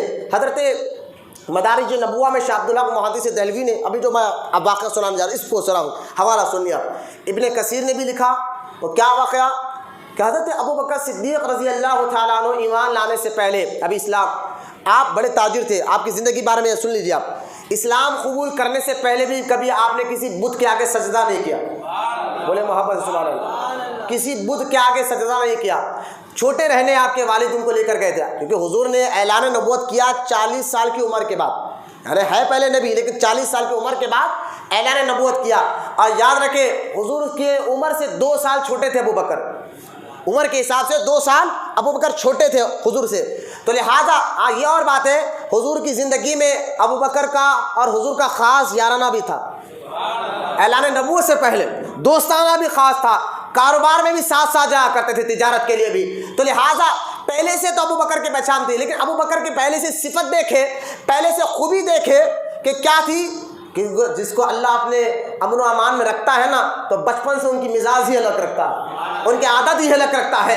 حضرت ابو بکر کہتے ہیں بچپن میرے ابا نے بت خانے میں لے کر گئے، کہا بیٹا یہ تیرا خدا ہے، یہ تیرا خدا ہے۔ میں گیا اور جا کر کہنے لگا مجھے بھوک لگی کھانا دے، جواب نہیں آیا، بولو نا سبحان اللہ۔ ابو بکر کہتے ہیں میں نے اس سے کہا مجھے پیاس لگی ہے پانی دے، جواب نہیں آیا۔ میں نے کہا مجھے کپڑے چاہیے کپڑے دے، جواب نہیں آیا۔ تو میں نے ایک پتھر اٹھایا اور کہا میں تجھے مارتا ہوں، اگر تو خدا ہے تو بچ کے بتا، میں تجھے مارتا ہوں، اگر تو خدا ہے تو بچ کر بتا۔ اور آپ نے پتھر مار کر بت کو توڑ دیا تھا۔ باپ نے کہا کہ یہ کیا تو نے کیا ہے؟ کہا کہ یہ خدا ہو ہی نہیں سکتا، جو اپنے آپ کو نہ بچا سکے وہ ہمیں کیا بچائے گا، وہ ہمیں کیا بچائے گا۔ تو باپ نے وہ کھینچ کر اپنی بیوی کے پاس لے گئے، کہا تیرے بیٹے ابو بکر نے فلاں فلاں کام کیا ہے، بت کو مار کر توڑ دیا ہے۔ تو ماں کہتی ہے اپنے شوہر سے کہ اس بچے کو چھوڑ دو۔ جب یہ پیدا ہوا نا، جب یہ پیدا ہونا تھا، غیب سے آواز آئی کہ مبارک ہو اس زمین پر نبی کا پہلا خلیفہ پیدا ہوا ہے۔ سبحان اللہ۔ یہ بھی ابو بکر صدیق کا قدرت پہلے سے ان کے گنگنا رہی ہے، قدرت پہلے سے ان کا مقام بتا رہی ہے۔ حضرت ابو بکر سے پوچھا گیا آپ اسلام قبول کر، کیونکہ بھائی اسلام قبول ہونے کے بعد کئی سال کے بعد شراب حرام ہوئی، ٹھیک ہے، جب تک شراب اگر کوئی پی رہا تو کوئی گناہ نہیں، اگر کوئی اسلام قبول کرنے سے پہلے پی رہا ہے یا قبول کرنے کے بعد بھی کئی سال کے بعد شراب حرام ہوئی ہے۔ لیکن دیکھیں ابو بکر سے پوچھا گیا آپ نے اسلام قبول کرنے سے پہلے بھی، حالانکہ سب سے پہلے اسلام آپ ہی نے قبول کیا، بولے نا سبحان اللہ، سب سے پہلے اسلام کو قبول کرنے والے آپ ہی ہیں۔ آپ سے پوچھا گیا شراب آپ نے کبھی پیا ہے دور جہالت میں؟ کہا نا۔ بولے کیوں نہیں پیا؟ بولے اس لیے نہیں پیا کہ میں ایک جگہ جا رہا تھا، ایک آدمی مست تھا شراب پی کر اور وہ گندے نالی میں اپنا منہ ڈالے تھا، تو میں نے کہا اپنی عقل سے سوچا جو شراب آدمی کو صاف ستھرا اور ستھرا نہ رکھے، گندگی میں منہ ڈالنے لگا ہے، ایسی چیز میں نہ پیوں، اس لیے میں نے اپنی عقل سے سوچ کر اپنے آپ پر حرام کر لیا کہ میں آج کے بعد شراب کو ہاتھ نہیں لگاؤں گا، پھر اسلام نے اس کو حرام کر دیا۔ میں بتا رہا ہوں ابو بکر وہ جو بچپن کا ایسا ہو، جوانی حضور کے ساتھ دوستانہ ہو۔ آپ دیکھیں حضرت ابو بکر دمشق گئے ہوئے تھے، اسلام آپ جو ہے کاروبار کے سلسلے میں تجارت کے، کیونکہ حضرت ابو بکر کے بارے میں آتا ہے حضرت ابو بکر پورے مکہ میں پڑھے لکھے صحابی تھے، بولے نا سبحان اللہ، آپ سمجھے، پڑھنا بھی جانتے تھے اور لکھنا بھی جانتے تھے۔ اس دور میں بہت بڑا فن تھا پڑھنا لکھنا، آج بھی کتنا بڑا فن ہے آپ جانتے ہیں، ایک پڑھنا لکھنا، آج کے دور میں اتنا اہمیت ہے پڑھا لکھا انسان کی، تو اس دور میں کیسا تھا ہوگا، پڑھنا لکھنے کا آپ جانتے تھے۔ دوسرا آپ کا خاندان ایسا تھا، یوں تو آپ کا خاندان، آپ کے دادا پر دادا کا خاندان حضور سے جا کر مل جاتا ہے، خاندانی طور پر حضرت ابو بکر قریش ہے اور یہ قریش حضور کے دادا کا ایک لقب ہے، بولنا سبحان اللہ۔ تو خاندانی طور پر آپ کا حضور کے دادا سے رشتہ ہے، خاندانی طور پر ایک بات قریشی ہے، ابو بکر قریشی میں ہے اور آپ کا بچپن میں نے بتایا، جوانی آپ کو بتایا، پڑھے لکھے تاجر۔ اچھا اس دور میں آپ اپنے دور کے جج بھی تھے۔ ابھی آپ اسلام خوب لیں گے، میں پہلے کی خوبیاں بتا رہا ہوں ابو بکر میں کیا کیا تھی۔ ایک ابو بکر ایمان لایا تو کیسے ایمان لایا کہ لوگ کہتے سوچو کہ ایک آدمی کی اگر کوئی بات مان رہا ہے، کوئی کام کمزور ایک عورت مانی تو ابھی تو ایک عورت مان رہی، کوئی بچہ مان رہا ہے تو بچہ مان رہا ہے، لیکن اگر پڑھا لکھا عقل مند آدمی اس کی بات مانے تو اس میں کچھ کمال ہے نا، کمال ہے۔ تو دیکھیں بی بی خدیجہ اسلام قبول کر رہے ہیں، مولا علی کر رہے ہیں، غلام حضرت زید کر رہے ہیں، سب خاموش تھے، لیکن جب مکے میں ابو بکر نے اعلان کیا کہ میں کلمہ پڑھ رہا ہوں، سنو نا، غور کرے ابو بکر پہلے کیسے تھے۔ حضرت ابو بکر جج تھے اپنے دور میں۔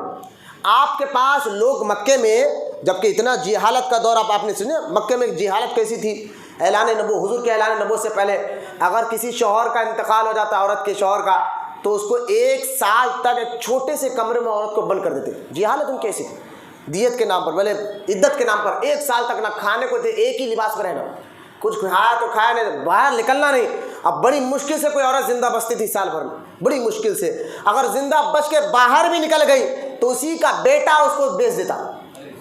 اس طرح کی جہالت تھی، لیکن ایسے جاہل قسم کے لوگ بھی، لیکن ابو بکر کوئی فیصلہ کرتے تو مان لیتے تھے، کیونکہ حضرت ابو بکر دیت کا فیصلہ کرتے تھے۔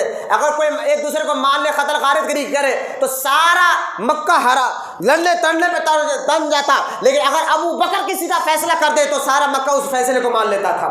یعنی میں آپ کو سمجھانا چاہتا ہوں ابو بکر اپنے دور میں کیسے زبردست جج بھی تھے، پڑھے لکھے تھے، لکھنا جانتے تھے، پڑھنا جانتے تھے، اور کاروبار کا یہ حال کہ سب سے بہترین اور سب سے بہترین تاجر تھے مکے میں، بڑے بڑے تاجر آپ کے پیچھے چلتے تھے، کہتے تھے اگر کاروبار سیکھنا ہے تو ابو بکر سے سیکھو۔ عقل مند کیسے ہے، تاجر بھی ہے، دیت بھی جانتے ہیں، پڑھنا لکھنا بھی جانتے ہیں، لیکن اخلاق بھی ایسے ہے۔ لیکن اسلام قبول کرنے سے پہلے ساری خوبی ابو بکر کے اندر جمع ہے۔ حضرت ابو بکر دمشق گئے ہوئے تھے، دمشق گئے ہوئے تھے کاروبار کے لیے، ملک شام سیریا، مکے کے اکثر لوگ سیریا جاتے تھے، مکے کے اکثر لوگ تو سیریا گئے ہوئے تھے۔ وہاں گئے، وہاں جانے کے بعد جو ہے آپ نے خواب دیکھا۔ خواب کیا دیکھا کہ ایک چاند اور سورج آپ کی گود میں آ کے سما گیا۔ سبحان اللہ۔ حضرت صدیق اکبر نے وہ خواب دیکھا کہ چاند اور سورج آپ کی گود میں آ گیا، اور آپ نے چاند اور سورج کو گود میں لے کر اپنے سینے سے لگا لیا۔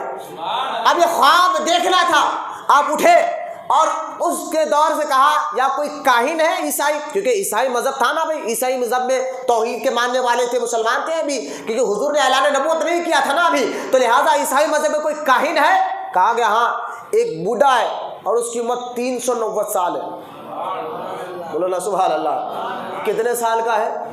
390 سال۔ آپ جائے ابن اسیر یا ابن کثیر یا آپ جو ہے مدارج نبوہ اٹھا کر دیکھیں، میں اس سے مضبوط دلائل سے واقعہ سنا رہا ہوں کہ کہا کہ 390 سال کا بوڑھا ہے اور عیسیٰ علیہ السلام کا امتی ہے، کلمہ ان کا پڑھتا ہے۔ چلو ان سے پوچھتے ہیں آپ کے خواب کی تعبیر۔ حضرت ابو بکر اس کے پاس گئے، کہا مجھے ایسا خواب آیا۔ وہ بوڑھے نے دیکھا، خواب سنا، سننے کے بعد کہا کہ تم مکے کے رہنے والے ہو؟ ابھی ابو بکر نے بتایا نہیں تھا کہ میں کہاں سے آیا ہوں، کون، نہیں بتایا تھا، لیکن بوڑھے نے کہا تم مکے کے ہو؟ کہا میں مکے کا ہوں۔ تم خاندان قریش کے خاندان سے تعلق رکھتے ہو؟ آپ پریشان ہو گئے میرے خاندان کو؟ بولے کہا میں قریشی ہوں، میں قریش۔ اچھا تم تاجر ہو؟ بولے ہاں میں تاجر بھی ہوں۔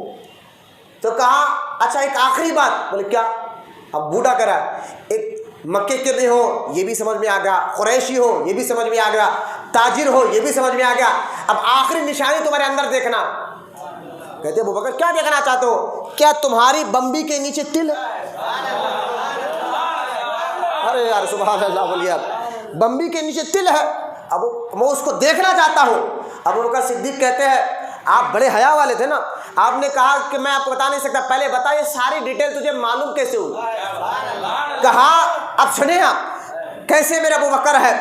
ابو بکر نے پوچھا یہ ساری ڈیٹیل معلوم کیسے ہوئی ہے؟ تو اس 390 سال کے بڈھے نے کہا سنو، میں جس مذہب کو فالو کرتا ہوں وہ عیسائی مذہب ہے، اور میں جس نبی ہمارے نبی پر جو توریت اتری ہے اس توریت میں نے یہ نشانیاں پڑھے ہیں جو آخری نبی ہوگا اور جو آخری نبی کا پہلا خلیفہ ہوگا، جو آخری نبی کا پہلا خلیفہ ہوگا وہ قریشی ہوگا، وہ مکے کا رہنے والا ہوگا، وہ تاجر ہوگا اور اس کی بمبی پہ تل بھی ہوگا۔ مجھے کہنے دیجئے اللہ تعالیٰ جو ہے اپنے محبوب کے خلیفہ ابوبکر کی نشانیاں پہلے زمانے میں پہلے نبی کی کتابوں میں بیان فرما دیا، اور ایسے بیان کیا کہ پیٹ کی تل کو بھی نہیں چھوڑا۔ محبت سے سبحان اللہ، پیٹ پہ تل ہے، توریت میں اس کا بھی ذکر آ گیا۔ پوری نشانیاں حضرت ابوبکر صدیق رضی اللہ تعالیٰ عنہ اجمعین کے پہلے کے دور کی کتابوں میں جمع تھی۔ کیا تھی کہ پہلا خلیفہ ہوگا کیسا، کیا اس کے اندر کوالٹیاں ہوں گی۔ حضرت ابوبکر صدیق نے فرمایا کہ ہاں، یہ ساری کوالٹیاں دیکھنے کے بعد اس راہب نے کہا کہ خوشخبری ہو، جو آخری نبی جس کا انتظار میں کر رہا تھا وہ آ چکے ہیں۔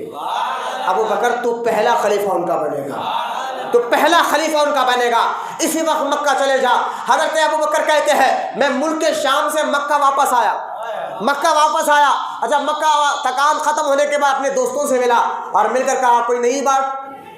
آپ دیکھیں نا، اگر کئی سال کئی مہینے اگر کئی سفر میں آپ جاتے واپس اپنے شہر میں اپنے علاقے میں آتے تو آپ پوچھیں نا لوگوں سے کیا حال چال ہے، سب خیریت سے تو ہے نا، پوچھتے نا اپنے شہر میں کیا چل رہا، محلے میں کیا چل رہا، پوچھتے نا۔ آپ دیکھیں حضرت ابوبکر نے فرمایا کوئی نئی بات، تو کسی نے کہا ہاں یہ عبداللہ کے بیٹے محمد ہے نا، بولے ہاں میں جانتا ہوں، میں تو دوستانہ ہوں۔ فرمایا انہوں نے نبوت کا اعلان کیا ہے، بولا سبحان اللہ، انہوں نے نبوت کا اعلان کیا ہے۔ کہاں ہے، کہاں وہ فلاں جگہ ہے۔ حضرت ابوبکر گئے اور جیسا ابوبکر حضور کو دیکھتے ہیں، حضور نے ابوبکر کو دیکھا اور فرمایا ابوبکر میں اللہ کا نبی ہوں، ابوبکر میں اللہ کا نبی ہوں، کلمہ پڑھو گے؟ فرمایا اسی وقت میں کلمہ پڑھے۔ اس لیے اللہ کے رسول فرماتے ہیں ہر کوئی، ایک مرتبہ ہوا یوں حضرت عمر میں حضرت ابوبکر میں کوئی بات ہو گئی اور کوئی سخت جملہ ابوبکر نے عمر کو کہہ دیا، بعد میں احساس ہوا کہ میں نے غلط کیا، احساس کیا اور عمر سے کہا عمر معاف کر دینا، میں تھوڑی سختی تجھ سے کہہ دیا ہوں، معاف کر دے۔ حضرت عمر کہنے لگے میں معاف نہیں کروں گا، ناراض ہو گئے حضرت عمر، ناراض ہو گئے۔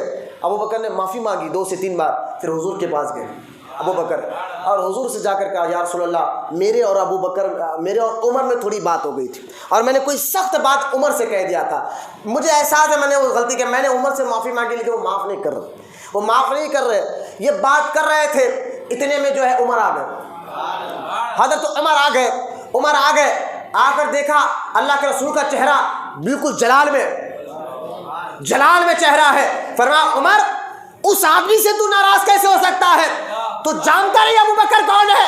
ارے جب میں نے اعلان نبوت کر رہا تھا سب نے انکار کیا، بغیر دلیل کے کسی نے مانا تو ابوبکر نے مانا تھا، سب سے پہلے ابوبکر نے میری سچائی کا اعلان کیا تھا، سب سے پہلے مجھ پر ایمان لانے والا ابوبکر ہے۔ اور عمر تو جانتا ہی، ارے ابوبکر تو ایسا ہے جن نے مجھ پر احسان کیا تھا میں نے اس کے احسان کا بدلہ چکا دیا، سوائے ابوبکر کے ان کے احسان کا بدلہ قیامت کے دن اللہ ہی چکانے والا ہے۔ آئے بولنا سبحان اللہ۔ فرماتے ہیں بغیر تو تا کرے آپ نے اسلام قبول کر لیا۔ اسلام قبول کرنے کے بعد کہا یا رسول اللہ عقلی طور پر میں جانتا ہوں، کیونکہ میں آپ کے ساتھ رہا ہوں کئی سال، آپ کی مزاج سے واقف ہوں، کیونکہ میں اتنے سال رہا کبھی آپ کو جھوٹ بولتے ہوئے نہیں دیکھا، ہمیشہ آپ کو سچ دیکھا ہو، لہٰذا آپ صادق ہے، امین ہے، سچے ہیں۔ اس بات کی گواہی صرف ابوبکر نہیں سارا مکہ دیتا تھا، ہمارے نبی امین ہے، سچے ہیں۔ حالانکہ وہ اختلافات کرتے تھے حضور سے، لیکن اس بات پر سارا مکہ اس بات کو مانتا تھا کہ اگر کوئی مکے میں امین سب سے زیادہ سچا ہے تو حضور کی ذات مبارکہ ہے، تو لہٰذا غیر بھی جانتے تھے۔ ابوبکر کہنے لگے یا رسول اللہ میں جانتا ہوں اللہ کا نبی رسول ہے، لیکن عقلی طور پر کوئی ثبوت بھی دے دیجئے۔ سرکار نے فرمایا ابوبکر تم ملک شام میں جو خواب تمہیں بتایا گیا، ابوبکر نے وہ خواب کا ذکر حضور سے کیا نہیں تھا، سرکار کو اللہ علم کی غیب کی خبریں بتاتا ہے۔ فرمایا ابوبکر جو خواب کی تعبیر اس کاہن نے تمہیں ملک شام میں بتائی تھی وہ خواب کی تعبیر نہیں، میرا معجزہ ہے اور قدرت کی طرف سے تجھے مجھ تک پہنچانے کا ذریعہ ہے۔ بولے نا محبت سے سبحان اللہ۔ اس کے بعد جب اسلام قبول کیا ابو بکر نے، سیدہ عائشہ صدیقہ فرماتی ہے، دیکھیں بار بار حضور فرماتے تھے جس کے سب سے زیادہ اگر کسی کے مال نے مجھے فائدہ پہنچا ہے تو ابو بکر کو ہے، بولو نا سبحان اللہ۔ سب سے زیادہ ابو بکر کے مال نے مجھ کو فائدہ پہنچایا ہے۔ سیدہ عائشہ صدیقہ کہتی ہے کہ اس کے بعد ساری زندگی میرے والد سرکار کا ساتھ نہیں چھوڑ، چاہے سرکار تنہائی میں تو ابو بکر کے ساتھ، جلوت میں ہو تو ابو بکر کے ساتھ، خلوت میں ہو تو ابو بکر کے ساتھ، مسجد میں ہو تو ابو بکر کے ساتھ، بازار میں ہو تو ابو بکر کے ساتھ، تنہائی میں ہو تو ابو بکر کے ساتھ، جب بھی ہو تو ابو بکر کے ساتھ۔ سیدہ عائشہ کہتی ہے کہ کسی صحابی کے گھر کو تو میرے آقا کبھی کبھی جاتے تھے، لیکن میرے گھر کو دن میں 2 ٹائم آتے تھے۔ میرے آقا کتنی محبت کرتے تھے ابو بکر کے ساتھ، اور ابو بکر بھی اتنی محبت کرتے تھے۔ کسی نے پوچھا کہ آپ کو دنیا میں سب سے زیادہ کیا چیز پسند ہے، تو حضرت ابو بکر کہتے ہیں سب سے زیادہ مجھے جو پسند ہے وہ یہ کہ حضور کا چہرہ تو ہو، بولنا سبحان اللہ، حضور کا چہرہ تک ہو۔ فرما اس کے بعد کہا حضور پہ اپنا مال خرچ کرو، بولے اس کے بعد فرما حضور ہی کے ساتھ رہو، اور کیا خواہش رہے گی۔ یہ ساری ہے وہ ابو بکر جن کے گھر میں دن میں 2 مرتبہ سرکار آیا کرتے تھے، بولو سبحان اللہ، جن کے گھر 2 مرتبہ دن میں ابو بکر کے گھر آیا کرتے تھے، وہ ابو بکر صدیق ہر وقت ساتھ ہے، اور آج بھی دیکھیں گنبد خضرا میں نبی کے ساتھ ہی آرام کر رہے ہیں۔ اور سرکار فرماتے ہیں قیامت کے دن جب سور پھونکا جائے گا تو سب سے پہلے قبر میں اور میرے ساتھ ابو بکر باہر رہے گا، بولو سبحان اللہ، وہاں بھی ساتھ ہے، اور قیامت کے دن بھی اپنے سرکار فرماتے ہیں ہم دونوں ساتھ رہیں گے۔ یہ ابو بکر صدیق رضی اللہ تعالیٰ عنہ۔ اچھا دیکھیں صرف ابو بکر کی سارا گھرانہ بھی آپ دیکھیں، سبحان اللہ، کیا میرے صدیق اکبر رضی اللہ تعالیٰ عنہ اجمعین۔ ذرا تھکے نا تو میں آپ کو سناتا ہوں، بولیے سبحان اللہ، پیچھے والے ہی بولے سبحان اللہ۔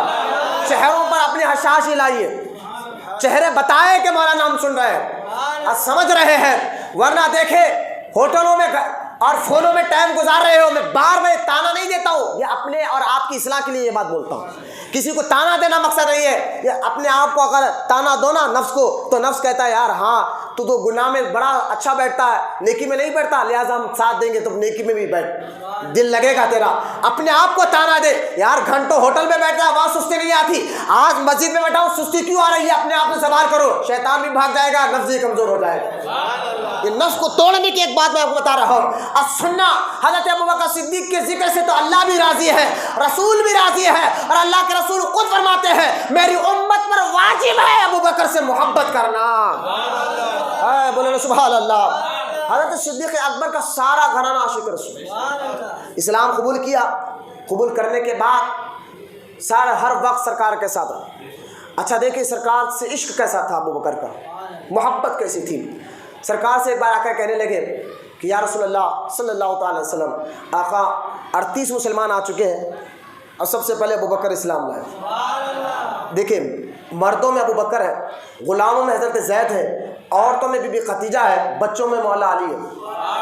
خاتون تو اپنے گھر میں، عورت تو پردے کی چیز ہے، بچہ مولا علی ہے وہ تو کیا کریں گے، حضرت زید وہ تو غلام ہے، لیکن ابوبکر میں نے بتایا ابوبکر تاجر ہے۔ سیدہ عائشہ صدیقہ فرماتی ہے ابوبکر صدیق کے پاس 40,000 درہم تھے جب اسلام انہوں نے قبول، اور 40,000 کا پورا درہم انہوں نے اسلام کے خاطر خرچ کر دیا، غلاموں کو آزاد کرا۔ ان کے باپ کہتے تھے والد صاحب آ کر، اے ابوبکر یہ کمزور لوگوں کو لے کر آزاد کیوں کراتا ہے، ارے ہٹے کٹے آدمیوں کو آزاد کرا، تیری مشکل میں ساتھ دیں گے۔ آپ کہتے تھے ابو جان مجھے ان سے اجر نہیں اللہ سے اجر چاہیے۔ جو کمزور غلام اسلام قبول کر لیتا تھا ابوبکر اس کو خریدتے اور آزاد کرا دیتے، اور قرآن کیا کہتا ہے، ان کا کام صرف اللہ کی رضا کے لیے ہے، اللہ کی رضا کے لیے ہے۔ حضرت ابوبکر ایک بار کہنے لگے یا رسول اللہ 38 مسلمان ہو گئے، ہمارا دین سچا، قرآن سچا، لہذا آپ اجازت دیجئے میں تبلیغ کروں۔ اس روئے زمین پر اسلام کی تبلیغ نبی کے بعد سب سے پہلے ابوبکر نے کی، بولنا سبحان اللہ، ابوبکر نے کی۔ تو کہا ٹھیک ہے، آپ کعبے کے سامنے گئے اور جا کر توحید کا بیان کرنا شروع کر دیا ابو بکر صدیق نے، تبلیغ کرنا شروع کر دیا۔ اور جب تبلیغ کرنا شروع کیا کیونکہ چاروں طرف کافر تھے، مشرک تھے، اب اسلام کو غلبہ نہیں ملا تھا، چاروں طرف سے دشمنوں نے مکے مارنا شروع کر دیا، اتنا مارا چہرہ سج گیا، یہاں تک کہ مار مار کر آپ کو بے ہوش کر دیا، کیونکہ ابو بکر کا خاندان بڑا اعلیٰ تھا مکے میں، سارے لوگ اس خاندان کی عزت کرتے تھے۔ خاندان والوں کو معلوم ہوا کہ کعبے کے سامنے ابو بکر کو مارا جا رہا ہے، اور اتنا مارا کہ چہرہ خون سے لہو لہان کر دیا گیا ہے اور وہ بے ہوش ہو گئے ہیں۔ حضرت ابو بکر کے خاندان والے آئے اور ان کو لوگوں سے بچایا اور بچا کر ان کے گھر پہنچا دیا۔ اب جب گھر میں گئے، بے ہوش ابو بکر صدیق، ہوش آیا، دیکھا کہ ماں سامنے بیٹھی ہے۔ ہوش آنے کے بعد ماں کہتی ہے بیٹا یہ دوائی ہے کھا لے، یہ پانی ہے پی لے، یہ کھانا ہے کھا لے۔ ابو بکر ہوش آتے کہ پہلا سوال کرتے میرے کہتے ہیں ماں سب ایک طرف، پہلے یہ بتائیے میرے رسول کیسے ہے؟ بولو سبحان اللہ، پہلے یہ بتائیے میرے آقا کیسے ہے؟ ماں ابھی اسلام قبول نہیں کرتے، ماں نے کہا یہ کیا ہے؟ انہی کی وجہ سے تو تکلیف میں ہے نا، انہی کے آج دیکھیں نا، اگر تھوڑی بہت تکلیف دین میں آ جائے تو ماما کہ نہ ان کے ساتھ نہ کو جا، دشمنہ بہت ہے نہ کو جا۔ بھائی دین کے کام میں اگر بچہ جا رہا تو جانے دو۔ ماں نے کہا انہی کی بدولت تو آج کیا پڑا ہے؟ کہا ماں سو میں نہیں، اس وقت تک پانی تک نہیں پیوں گا جب تک اپنی آنکھوں سے رسول کو نہیں دیکھ لوں گا۔ ماں نے کہا اب وہ کہاں پر ہے، کیا مجھے کیا معلوم ہے؟ کہا عمر کی بہن کے پاس جاؤ، ام جمیلہ کے پاس جاؤ، ان کو معلوم ہے۔ ام جمیلہ کو بلایا گیا، ام جمیلہ نے کہا حضور دار ارقم میں بیٹھے ہیں، کہا اے ام جمیلہ ابھی اسی وقت مجھے لے کر چلو۔ ماں نے تو غلاموں کو بلا، ابو بکر کھڑنا نہیں آ رہا ہے، عشق رسول دیکھے، کھڑنا نہیں آ رہا ہے، گو کھامدہ دیا گیا اور دارالارقم میں جہاں صحابی کے گھر میں حضور آرام کر رہے تھے وہاں لے جایا گیا۔ حضور نے ابو بکر کو دیکھا اور سینے سے لگایا اور دونوں خوب روئے اور دیکھے اتنی محبت۔ اس لیے مجھے ایک اور حدیث یہاں یاد آ رہی ہے، ایک مرتبہ اللہ کے رسول نے فرمایا اے ابو بکر یہ انگوٹھی لے کر جاؤ اور لے جا کر اس انگوٹھی کے نگینے پر اللہ کا نام لکھا کر لاؤ۔ حضرت ابو بکر انگوٹھی لے کر گئے، اب دل میں سوچنے لگے صرف نگینے پر اللہ کا کیوں نام ہو، ساتھ میں رسول کا بھی نام ہونا چاہیے، ساتھ میں رسول کا بھی نام ہونا چاہیے۔ انہوں نے اللہ کے ساتھ رسول کا نام بھی لکھایا۔ اب انگوٹھی کا نگینہ واپس آیا، حضور نے انگوٹھی کو دیکھا تو اس میں اس نگینے پر اللہ بھی لکھا تھا، رسول بھی لکھا تھا، ابو بکر صدیق بھی لکھا تھا۔ بولے نا محبت سے سبحان اللہ۔ اب اللہ کے رسول نے فرمایا اے ابو بکر میں نے تو کہا تھا اللہ کا نام لکھو، ساتھ میں تم نے میرا بھی نام لکھا دیا، خود کا بھی نام لکھا دیا۔ ابو بکر کہنے لگے یا رسول اللہ میں نے آپ کا نام تو ضرور لکھایا ہے، میرا نام اللہ جانتا میں نے نہیں لکھایا ہے۔ یہ کہہ ہی رہے تھے جبریل آسمانوں سے زمین پر آتے ہیں، اللہ کا فرشتہ آتا ہے، جبریل آ کر کہتے ہیں اے اللہ کے رسول اللہ آپ کو سلام کہتا ہے اور ابو بکر کو بھی سلام کرتا ہے، اور اللہ یہ کہتا ہے ابو بکر نے نہیں چاہا کہ اللہ کے ساتھ آپ کا نام لکھا نہ ہو، اس لیے ابو بکر نے چاہا کہ اللہ کے ساتھ آپ کا بھی نام ہو، تو اس نے آپ میرے نام کے ساتھ آپ کا نام بھی لکھایا، اور اللہ کہتا میں نے نہیں چاہا کہ آپ کے نام کے ساتھ ابو بکر کا نام نہ ہو، اس لیے میں نے آپ کے نام کے ساتھ ابو بکر کے نام کو بھی لکھا دیا ہے۔ محبت سے سبحان اللہ، یہ میں نے لکھانے لگا۔ اللہ کیا عزت و وقار ہو ابو بکر کی، جس کے لیے وحی آ رہی ہو، جس کے لیے فرشتے آ رہے ہو، جس کو اللہ سلام بھیجتا ہو، بولنا سبحان اللہ، جس کو اللہ سلام بھیجتا ہو۔ اچھا حضرت ابو بکر صدیق کا، حضرت صدیق اکبر کے بارے میں ایک اور بات سنیے، یہ صرف آپ نہیں آپ کا پورا گھرانے کی بات لے لی، کیا عشق تھا ابو بکر صدیق کا، اللہ ان کا عشق کا صدقہ ہمیں عطا فرمائے۔ آپ دیکھیں حضرت صدیق اکبر رضی اللہ تعالیٰ عنہ، پھر آپ ہوا یوں ایک مرتبہ سرکار آپ کے ساتھ رہے، ساری زندگی مکے میں ساری تکلیفیں جھیلتے رہے، وقت آیا حضرت ابو بکر صدیق کے حضور نے فرمایا تھا ابو بکر ایک ٹائم آئے گا اللہ مجھے حکم دے گا کہ مکہ چھوڑنے کی، میں تجھے ساتھ لے جاؤں گا، ہجرت کی طرف اشارہ کر دیا، میں ساتھ جاؤں گا۔ اعلان نبوت کے بعد 40 سال کی عمر میں ہمارے نبی نے نبی ہونے کا اعلان کیا اور 13 سال مکے میں رہے۔ 13 سال کے بعد اللہ کا حکم آیا۔ اب ان 13 سال میں جو تکلیفیں جہی، آپ اگر ان 13 سال کی ہسٹری اگر تاریخ پڑھیں گے، صحابہ نے 3 سال بھوکے پیاسے رہے، کیا کیا تکلیف اٹھائی، قربانیاں دی، لیکن واہر صحابہ کا ایمان اور عقیدہ اللہ رسول کے دامن کو کبھی نہیں چھوڑا۔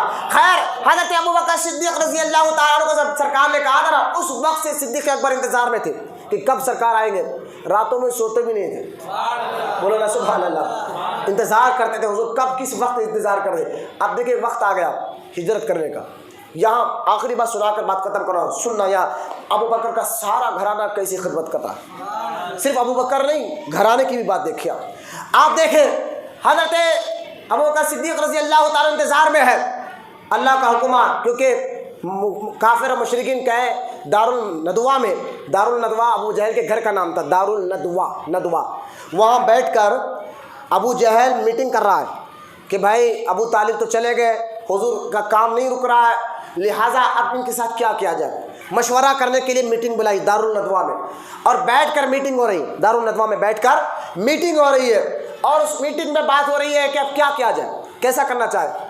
اس میٹنگ کو غنیمت جانتے ہوئے ایک بوڑھا جو حقیقت میں شیطان تھا، بوڑھے کی شکل میں آیا اور اسی گھر کے دروازے گیا اور کھٹکا مارا۔ اندر سے ابو جہل نے کہا کون؟ کہا میں شیخ نجدی ہوں۔ بولے دروازہ کھولے تو بوڑھا آدمی ہے، کہاں سے آؤ؟ نجد سے آیا ہوں۔ نجد جو ہے نا ریاض، آج اس کا نیا نام ریاض ہے، ریاض، پرانا نام اس کا نجد تھا۔ آج دیکھیں آج سے 150 سال پہلے وہابیوں کا سردار عبد الوہاب اس کا نام تھا، جو نجد ہی میں پیدا ہوا تھا، اسی کی بدل ساری وہابیت پیدا ہوئی ہے۔ تو پہلے سے یہ گستاخ ہے وہاں کے لوگ، تقریباً میں وہاں کے موجودہ کے عاشق بھی ہوں گے، لیکن نجد ایک ایسا علاقہ ہے جس کے لیے اللہ کے رسول نے دعا بھی نہیں کی۔ آج اس کا نام ریاض ہے، پہلے اس کا نام نجد تھا۔ تو خیر شیطان کو ہی معلوم تھا یہاں سے لوگ کیسے کیسے پیدا ہوں گے۔ شیطان اس میٹنگ میں آیا جس میٹنگ میں معاذ اللہ ہمارے نبی کو مارنے کی پلاننگ کی جا رہی۔ اس میٹنگ میں بوڑھا بن کر آیا، دروازہ کھٹکھٹایا، کہا کون؟ کہا شیخ نجدی ہوں، بوڑھا آدمی ہوں، نجد سے آیا ہوں، جو تم میٹنگ کر رہے ہو اس میٹنگ میں تمہیں جواب دینے کے لیے، تمہیں مشورہ دینے کے لیے آیا ہوں۔ ابو جہل نے اس کو اندر بلا لیا، بیٹھے آپس میں۔ ابو جہل نے کہا کیا کریں، حضور کو کیسا روکے؟ ایک نے کہا ایک کام کریں گے، حضور کو بلا کر ایک کمرے میں بند کر دیں گے اور ایک باریک سوراخ کے ذریعے ان کو پانی کبھی دیں گے، کبھی کھانا دیں گے، اور اسی کمرے سے ہم نکالیں گے نہیں جب تک معاذ اللہ ان کی جان نہ نکل جائے۔ اس وقت اب ہم ان کو باہر نہیں نکالیں گے۔ اس میٹنگ میں اب دیکھیں کافر نے مشورہ دیا کہ ایسا کریں گے، تو شیطان کھڑا ہوا۔ شیطان کو بھی حضور کی عظمت معلوم ہے۔ شیطان کھڑا جو بوڑھا تھا کھڑا ہوا، کہہ رہا ایسا مت کرو۔ کیوں؟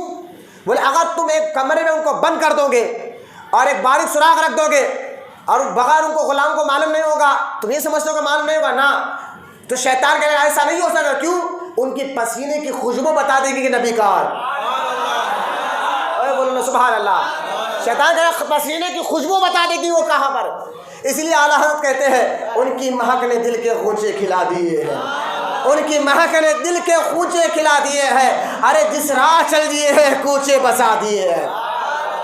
پسینہ بتائے گا، میرے آقا کے پسینے سے خوشبو مہکتی تھی۔ میں اس لیے وہابیوں کو کہتا ہوں تم نبی کے پسینے کے برابر نہیں ہے۔ نبی کے برابر کیسے؟ اپنی کتابوں میں شرم نہیں ہے لکھتے ہوئے کہ نبی ہماری طرح؟ شرم نہیں ہے تمہیں لکھتے ہوئے نبی بڑے بھائی کی طرح؟ میں کہتا ہوں نبی کے پسینہ تو دور کی بات ہے، ایک خادمہ نے حضور کا پیشاب مبارک پی لیا تھا، اب حضور نے کہا میں نے یہاں کٹورے میں پیشاب کیا تھا، کہا حضور میں نے تو پی لیا، پیاس لگی تھی، فرمایا تو جنتی ہے۔ ارے بولا سبحان اللہ۔ فرمایا تو جنتی ہے، اور فرمایا کہ آج کے بعد تجھے پیٹ کا درد کبھی نہیں ہوگا۔ میں کہتا ہوں تم نبی کے پیشاب کے برابر نہیں، نبی کے برابر کیسے ہو سکتے ہو؟ یہ اختلافات ہے وہابی اور سنی میں، فرق ہی ہے، فاتحہ درود کا نہیں ہے، یہ اختلافات میں بتا رہا ہوں۔ خیر اللہ کے رسول علیہ الصلوۃ والسلام کے دیوانہ غور کرے حضرت ابو بکر صدیق رضی اللہ تعالیٰ کو، تو لہذا شیطان نے کہا پسینے سے غلام پہچان لیں گے کہاں پر حضور آرام کر رہے ہیں۔ تو ابو جہل کا ایک کام کریں گے، ہم مکے کے سارے قبیلے جتنے قبیلے لوگ ہیں، خاندان کے لوگ ہیں، سب قبیلے سے ایک ایک آدمی کو لیں گے، سب مل کر حملہ کر شہید کر دیں گے۔ اب سب لوگوں سے تو پورے قبیلے حضور کے خاندان والے بدلہ نہیں لے سکتے، لہٰذا ہم دیت دے دیں گے، معاملہ ختم ہو جائے گا۔ ادھر حضور کو قتل کرنے کی پلاننگ چل رہی تھی، ادھر اللہ کے رسول کو اللہ نے وحی کر دی، پیارے نکلو یہاں سے، اللہ سبحان اللہ، ابھی نکلو۔ رات کا وقت تھا، اسی رات کے وقت میں اللہ کے رسول نے علی کو بلایا، فرمایا علی آج کی رات بستر پر سو جاؤ، اس بستر پر سو جاؤ۔ حضرت علی کی عادت تھی جب سے اسلام قبول کیا ساری رات عبادت کرتے تھے، لیکن مولا علی کہتے اس رات میں سکون سے سویا۔ ارے یار بولنا سبحان اللہ، اس رات سکون سے سویا۔ کہا علی آپ کی تو عادت تھی رات بھر عبادت کرو۔ علی کا بیٹا غوث اعظم رات بھر نہیں سوتا تھا بھائی، علی کا بیٹا غریب نواز رات بھر نہیں سوتا تھا، یہ مولا علی ہے نا۔ کہا آپ کی تو عادت تھی رات بھر جگنے کی، آج سوئے کیوں؟ مولا علی نے کہا نادانو، اگر آج جگتا تو عشق کی دنیا میں بدنام ہو جاتا۔ آج اگر جگتا تو عشق کی دنیا میں بدنام ہو جاتا. لوگ کہتے علی کو نبی پہ بھروسہ نہیں. نبی نے کیا کہا کہ صبح آ کر مجھ سے ملنا, صبح جو امانت ہے بابر سے بانٹ کر ملنا.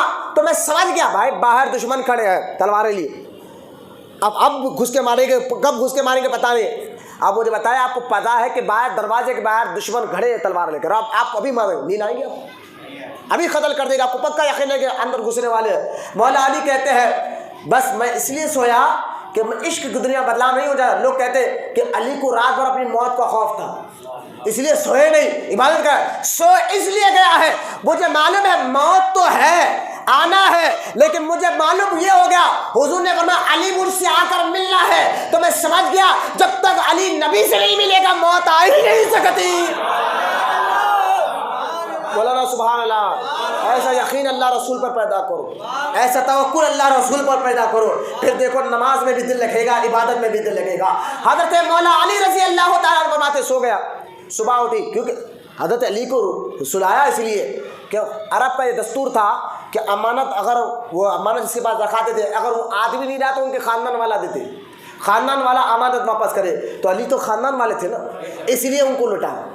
اور سیدھا رات کا وقت تھا, دروازے پہ گئے, کہاں ابو بکر کے, بولو نا سبحان اللہ, کھٹکا مارا. اسی ایک کھٹکے میں دروازہ, بھائی رات آدھی رات ہو گئی, رات مثال کے 2-3 بج رہے ہو, ایک کھٹکے میں دروازہ کھول, بولو نا سبحان اللہ. بھی صحیح دروازہ کھولنا. اگر آپ کسی بات جائے تو کم سے کم تھوڑی دیر تو ٹھہرنا پڑے گا نا, مارتے, کیونکہ آدھی رات کا وقت بندہ سو رہا ہوگا. ابو بکر ایک کھٹکے میں دروازہ, کہا یا رسول اللہ حکم آ گیا, چل رہا ہے. کہا ابو بکر سوئے نہیں, کہا جب سے آپ نے کہا نا ہمیں چلنا ہے اس رات سے لے کر آج تک سویا نہیں, پتہ نہیں کب آپ آ جائیں. اور آپ کو میں کھڑا کیوں کروں دروازے کے باہر, اس لیے انتظار کرتا تھا, بس آپ کا انتظار تھا کہ آپ آ کے دروازے پر آپ چلے. ارے بھائی ابو بکر کیا کر رہے ہو, چلے جاؤ گے, پورا مکہ آپ کے گھر والوں کا دشمن بن جائے گا. وہ کہنا کسی پرواہ نہیں. ارے بھائی گھر میں بیٹی ہے, لوگ کیا کہیں گے, ماریں گے, کہا اس کی پرواہ نہیں, حضور سلامت تو سو سلامت. ہاں مولانا محبت سے سبحان اللہ. سرکار رات میں دروازہ کھٹکا کر دروازہ کھولے, اندر گئے. ابو بکر جتنے غیر لوگ بیٹھے ہیں ان کو بھجا دو. اس وقت کچھ دوست بھی تھے بیٹھے, ان کو بھجایا. اور ساتھ میں آپ کی بیٹی تھے عائشہ, اور آپ کے ایک بیٹی ہے سیدہ اسما, آپ کے بیٹے محمد بن عبداللہ, وہ بیٹھے تھے. فرما تم بھی جاؤ. ابو بکر نے کہا عائشہ تم بھی اندر جاؤ, اسما تم بھی اندر جاؤ. بیٹے سے کہا محمد تم بھی اندر جاؤ. سرکار نے فرمایا ابو بکر یہ کیا کر رہا ہے, یہ کیا کر رہا ہے. کہا حضور آپ نے کہا نا سب کو بھیجاؤ, میں کو بھیجا رہا ہوں. کہ یہ تیرے بیٹے, کہا بس رہنے دے, تیرے سے وفادار ہے, تو ہی نہیں تیرا سارا گھرانہ ہماری وفاداری کرتا ہے. فرمایا رہنے دینا, رہنے دے, وفادار ہے تیرے, بھروسہ ہے میرے پر. کہا حضور بات کیا ہے. فرمایا ابھی نکلنا ہے, ابھی نکلنا ہے, اللہ کا حکم آ گیا, ابھی نکلنا ہے. فرمایا حضور یہ اونٹ ہے, میں جب سے کہا 2 اونٹ خرید کر رکھا ہوں, اس اونٹ پر آپ بیٹھے, اس اونٹ پر آپ رہے. ایک اونٹ کروا حضور نے, اے ابو بکر اس اونٹ کو بیچ دے پہ, کیونکہ نبیوں کا طریقہ رہا ہے جب وہ ہجرت کرتے ہیں, کوئی وطن چھوڑ لے تو سواری کو خرید کر جاتے ہیں. اس کو خریدا اور دونوں جانے لگے. اب دیکھیں گئے 5 یا 7 کلومیٹر, ابو بکر صدیق کے گھر سے 7 کلومیٹر دوری پر غار ثور ہے. اگر کوئی حج کرنے گیا ہے یا عمرے کے لیے گیا ہے, سننا بچوں, اگر کسی نے کہا مکے سے 7 کلومیٹر جائے تو وہاں غار ثور ہے, غار ثور. اور غار ثور کیا ہے, صرف زمین پر نہیں ہے بھائی. آپ اس وقت جائیے, آپ اگر آپ اوپر چڑھ کے نیچے اترے تک آپ کا پسینہ نہ نکلے تو بولنا.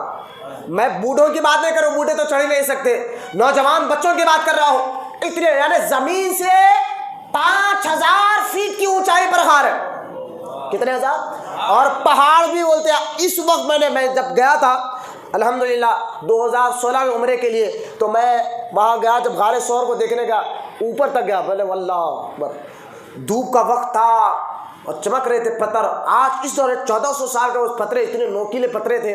اس پتھر او اونچائی پر غار ثور, جہاں سرکار 3 رات رہے, ہجرت کی رات 3 راتیں اس غار میں رہے. اور اس غار کے منہ تک یعنی نیچے سے لے کر اوپر تک ابو بکر نے نبی کو اپنے کھاندے پر بٹھا کر چلایا ہے. آپ کہیں گے کیوں, کہا قدموں کے نشان دیکھ کر, آج بھی دیکھیں نا جانور کے نشان کو دیکھ کر پہچانتے فلاں جانور ایسے گیا ہوگا. انسان کے نشانوں کو دیکھ کر کوئی دشمن پہچان نہ لے. یہاں سے دو آدمیوں کا گزر ہوا ہو, حضور کا کہا حضور آپ میرے کھاندے پر بیٹھ جائیں. ایک آدمی کے نشان کو دیکھیں گے, پہچانے گا کوئی نہیں. حضور نے اپنے نبی کو ابو بکر نے نبی کو کھاندے پر بٹھایا اور غار ثور پر چلا کے لے گئے. یہ تو ابو بکر کی وفاداری تھی. گھر میں گھر کی طرف آیا. ہوا کیا, صبح ہو گئی. ابو جہل نے دیکھا جس گھر میں سے حضور نکلنا تھا علی نکلے. کہا ارے ہمارا ساری پلاننگ چوپٹ. کہا علی حضور کہاں ہے؟ تو گئے, چلے گئے. کہاں گئے وہ نہیں معلوم. کہاں گئے نہیں معلوم ہے. ابو جہل نے کہا سنو, اگر نبی اپنے گھر میں نہیں ہے تو میں جانتا ہوں رہتا کہاں. بولے ابو بکر کے گھر. ابھی نہیں سمجھے آپ, پورے دشمن بھی جانتے تھے یار غار ابو بکر ہے, سب سے قریب ابو بکر ہے. ابو جہل, اچھا ابو جہل کس کا نام ہے بھائی؟ بولے سب سے وقت کا پہلوان کا نام ابو جہل. ہاں آج دیکھیں اگر کسی علاقے میں بڑا اللہ پہلوانوں سے روڈیوں سے ہم سب کی حفاظت فرمائے جو نہا کے لوگوں پہ دشمنی کرتے ہیں انسان. اگر کسی علاقے کا بدلام پہلوان یا روڈی اگر آپ کے گھر پر آ جائے تو آپ پریشان ہو جائیں گے. ارے بھائی یہ نہیں میرے گھر پہ کہیں کو آ گیا, کیا کام ہے کی بھائی؟ جب کہ جانتے کہ خطرناک ہے, غلیظ آدمی ہے, روڈی ہے, پہلوان ہے, اس کو اگر آپ صبح صبح اپنے گھر پر دیکھیں آپ تو پریشان ہو جائیں گے یہ میرے گھر پہ کیوں آیا بھائی, ہے نا. ابو جہل ایسا خطرناک تھا, سرکار نے فرمایا میری امت کا فرعون ہے. اتنا خطرناک کہ سارا مکہ اس سے ڈرتا تھا, سارا مکہ اس سے کہتا تھا کیا سب سے بڑا خدار ابو جہل. وہ ابو جہل نے کہا میں جانتا ہوں نبی اپنے گھر میں نہیں تو ابو بکر کے پاس ہو گئے. سیدھا گیا ہاتھ میں لکڑی لیے ابو بکر کے گھر. ابو جہل گیا, دروازہ کھٹکھٹایا, بیٹی نکلی سیدہ اسماء. اب دیکھیں آدمی اگر پہلوان کو دیکھے تو اس کی ہوا نکل جاتی ہے. تو عورت ذات ہے نا, یہ تو عورت ذات ہے سیدہ اسماء, لیکن ڈری نہیں تھی. بیٹی ابو بکر کی نا, تھی ابو بکر کی بیٹی, ڈری نہیں. آنکھ میں لگے گا کیا ہے, ارے یار بولے سبحان اللہ. سیدہ اسماء آنکھ میں لا کر ابو بکر کی بیٹی سیدہ اسماء ابو جہل کی آنکھ میں لا کر کہتے ہیں کیا ہے, بولو نا سبحان اللہ, کیا ہے؟ کہا حضور ہے. بولے نہیں ہے. بولے کہاں گئے؟ بولے چلے گئے. بولے گئے کا معلوم ہے نہیں بتاؤں گی. ذرا پہلوانوں کو ذہن میں لائے, اگر کوئی سوال لے تو ہم ڈرتے رہتے. یہ تو عورت ذات ہے, ابو بکر کی بیٹی ہے. ارے گائے کا کہاں گئے نہیں بتاؤں گی, معلوم ہے بتاؤں گی نہیں. کیا کرے گا, کیا کرے گا؟ ابو جہل نے غصے میں ہاتھ میں لکڑی تھی اور اس کے کانٹے تھے 2. اس نے مارا سر پر سیدہ اسماء کے, اور سر پر مار لگ کر, اور کانوں میں بالیاں تھے, بالیوں میں اس کے لکڑی اٹکی. اس نے زور سے کھینچا, کان چھیدے اور کان پھٹ گئے, خون بہنے لگا, زبان سے آواز نکلی. گھر میں دادا تھے, کہا اسماء, وہ نابینا تھے, کہا بیٹی باہر کون ہے, یہ آواز کیسی ہے؟ کہا دادا جان کوئی نہیں, پیر میں کانٹا چبھا تو آواز نکال رہی ہوں.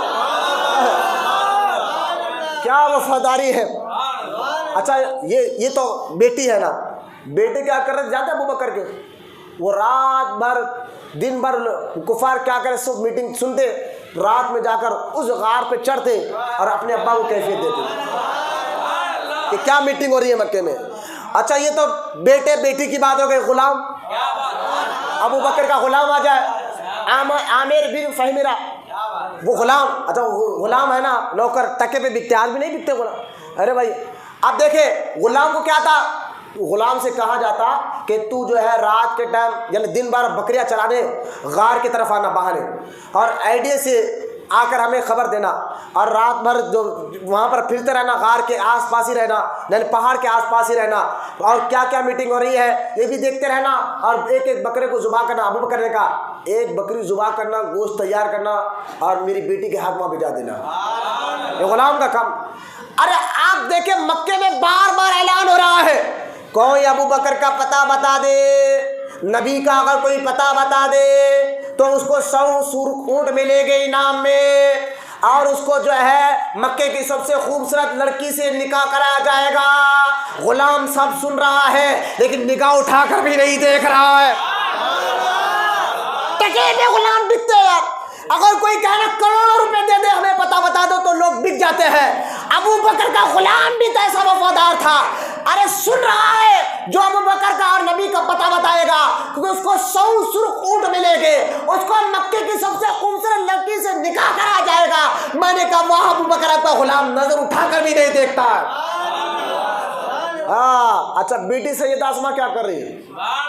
وہ روزانہ ہے رات کے وقت کھانا بناتی اور سیدھا جاتی ہے کھانا پر۔ اچھا، کھانا پہنچانے کا طریقہ بھی کیا تھا جانتے ہیں سیدہ اسماء کا؟ کیا میں نے کہا ابھی جاؤ، اللہ اگر آپ کو توفیق دے حج یا عمرے کی، آپ دیکھنا کہ کتنا اونچا پہاڑ ہے غار ثور، جس میں سرکار 3 دن رہے غار ثور۔ لیکن سیدہ اسماء ابو بکر کی بیٹی، آپ دیکھیں یہ کون ہے سیدہ اسماء؟ یہ عبداللہ بن زبیر کی ماں ہے، زبیر بن عوام کی بیٹی ہے۔ یہ سیدہ اسماء وہ ہے جو عبداللہ زبیر کی ماں ہے۔ کون عبداللہ بن زبیر؟ جب کربلا میں امام حسین کی شہادت کے بعد سب سے پہلے امام حسین کے شہادت دشمنوں کے خلاف آواز اٹھانے والا، یزیدیوں کے خلاف آواز اٹھانے والا کوئی اور نہیں، اسماء کا بیٹا ابو بکر کا نواسہ ہی تھا۔ میں اس طرح اگر شجرے لے جاؤ خاندان دیکھے، سیدہ اسماء کی ڈیوٹی تھی کہ رات میں وہ کھانا پہنچائے۔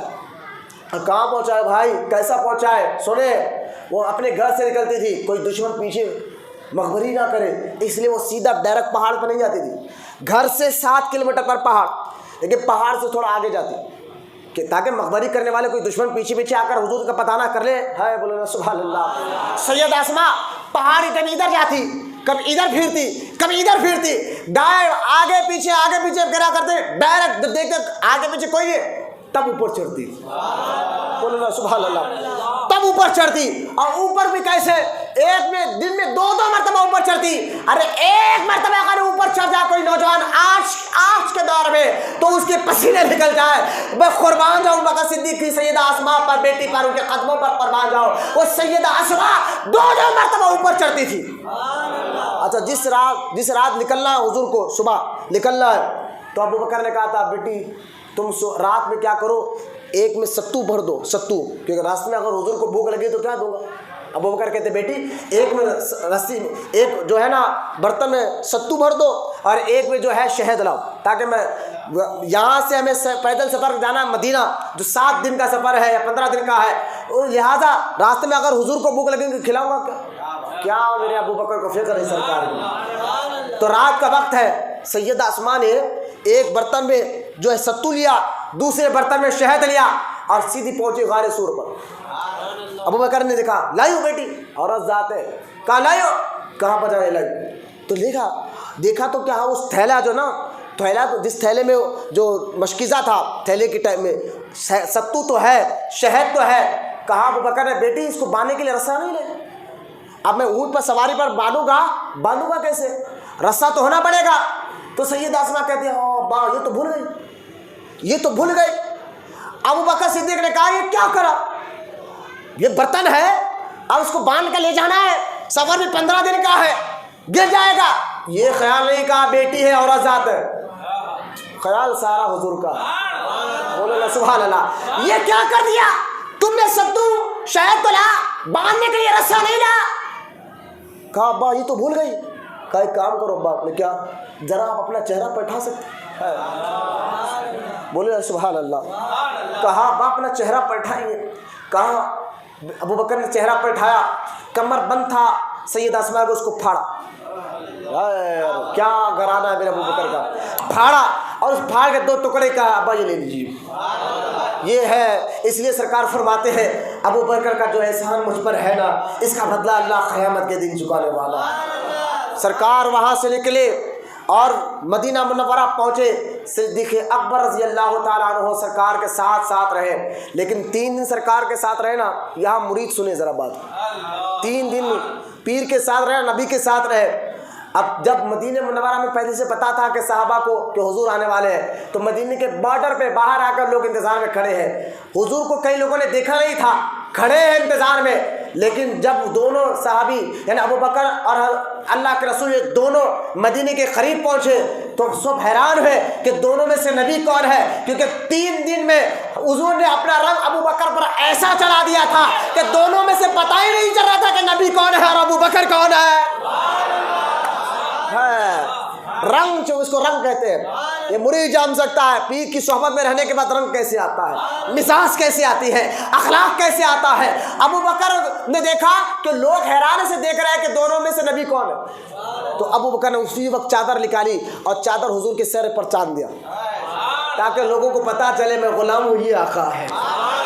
ہاں مولانا سبحان اللہ۔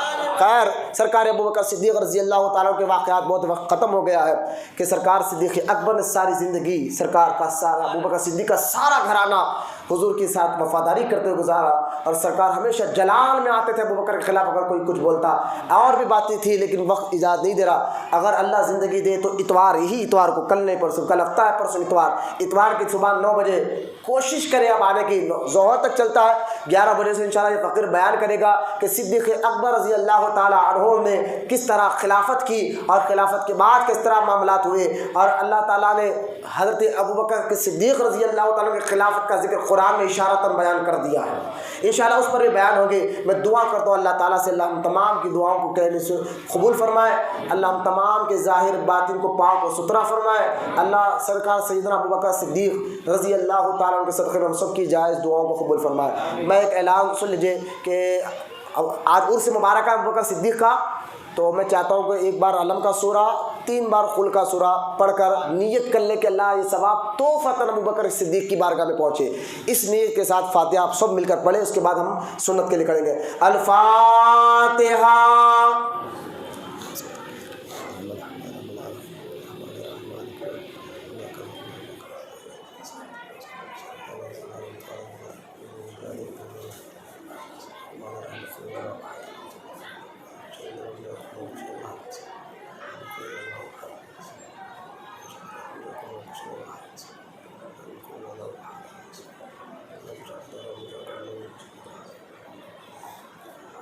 وقال الله تعالى في شان حبيبه الكريم إن الله وملائكته يصلون على النبي يا أيها الذين آمنوا صلوا عليه وسلموا تسليما برحمتك يا أرحم الراحمين والحمد لله رب العالمين۔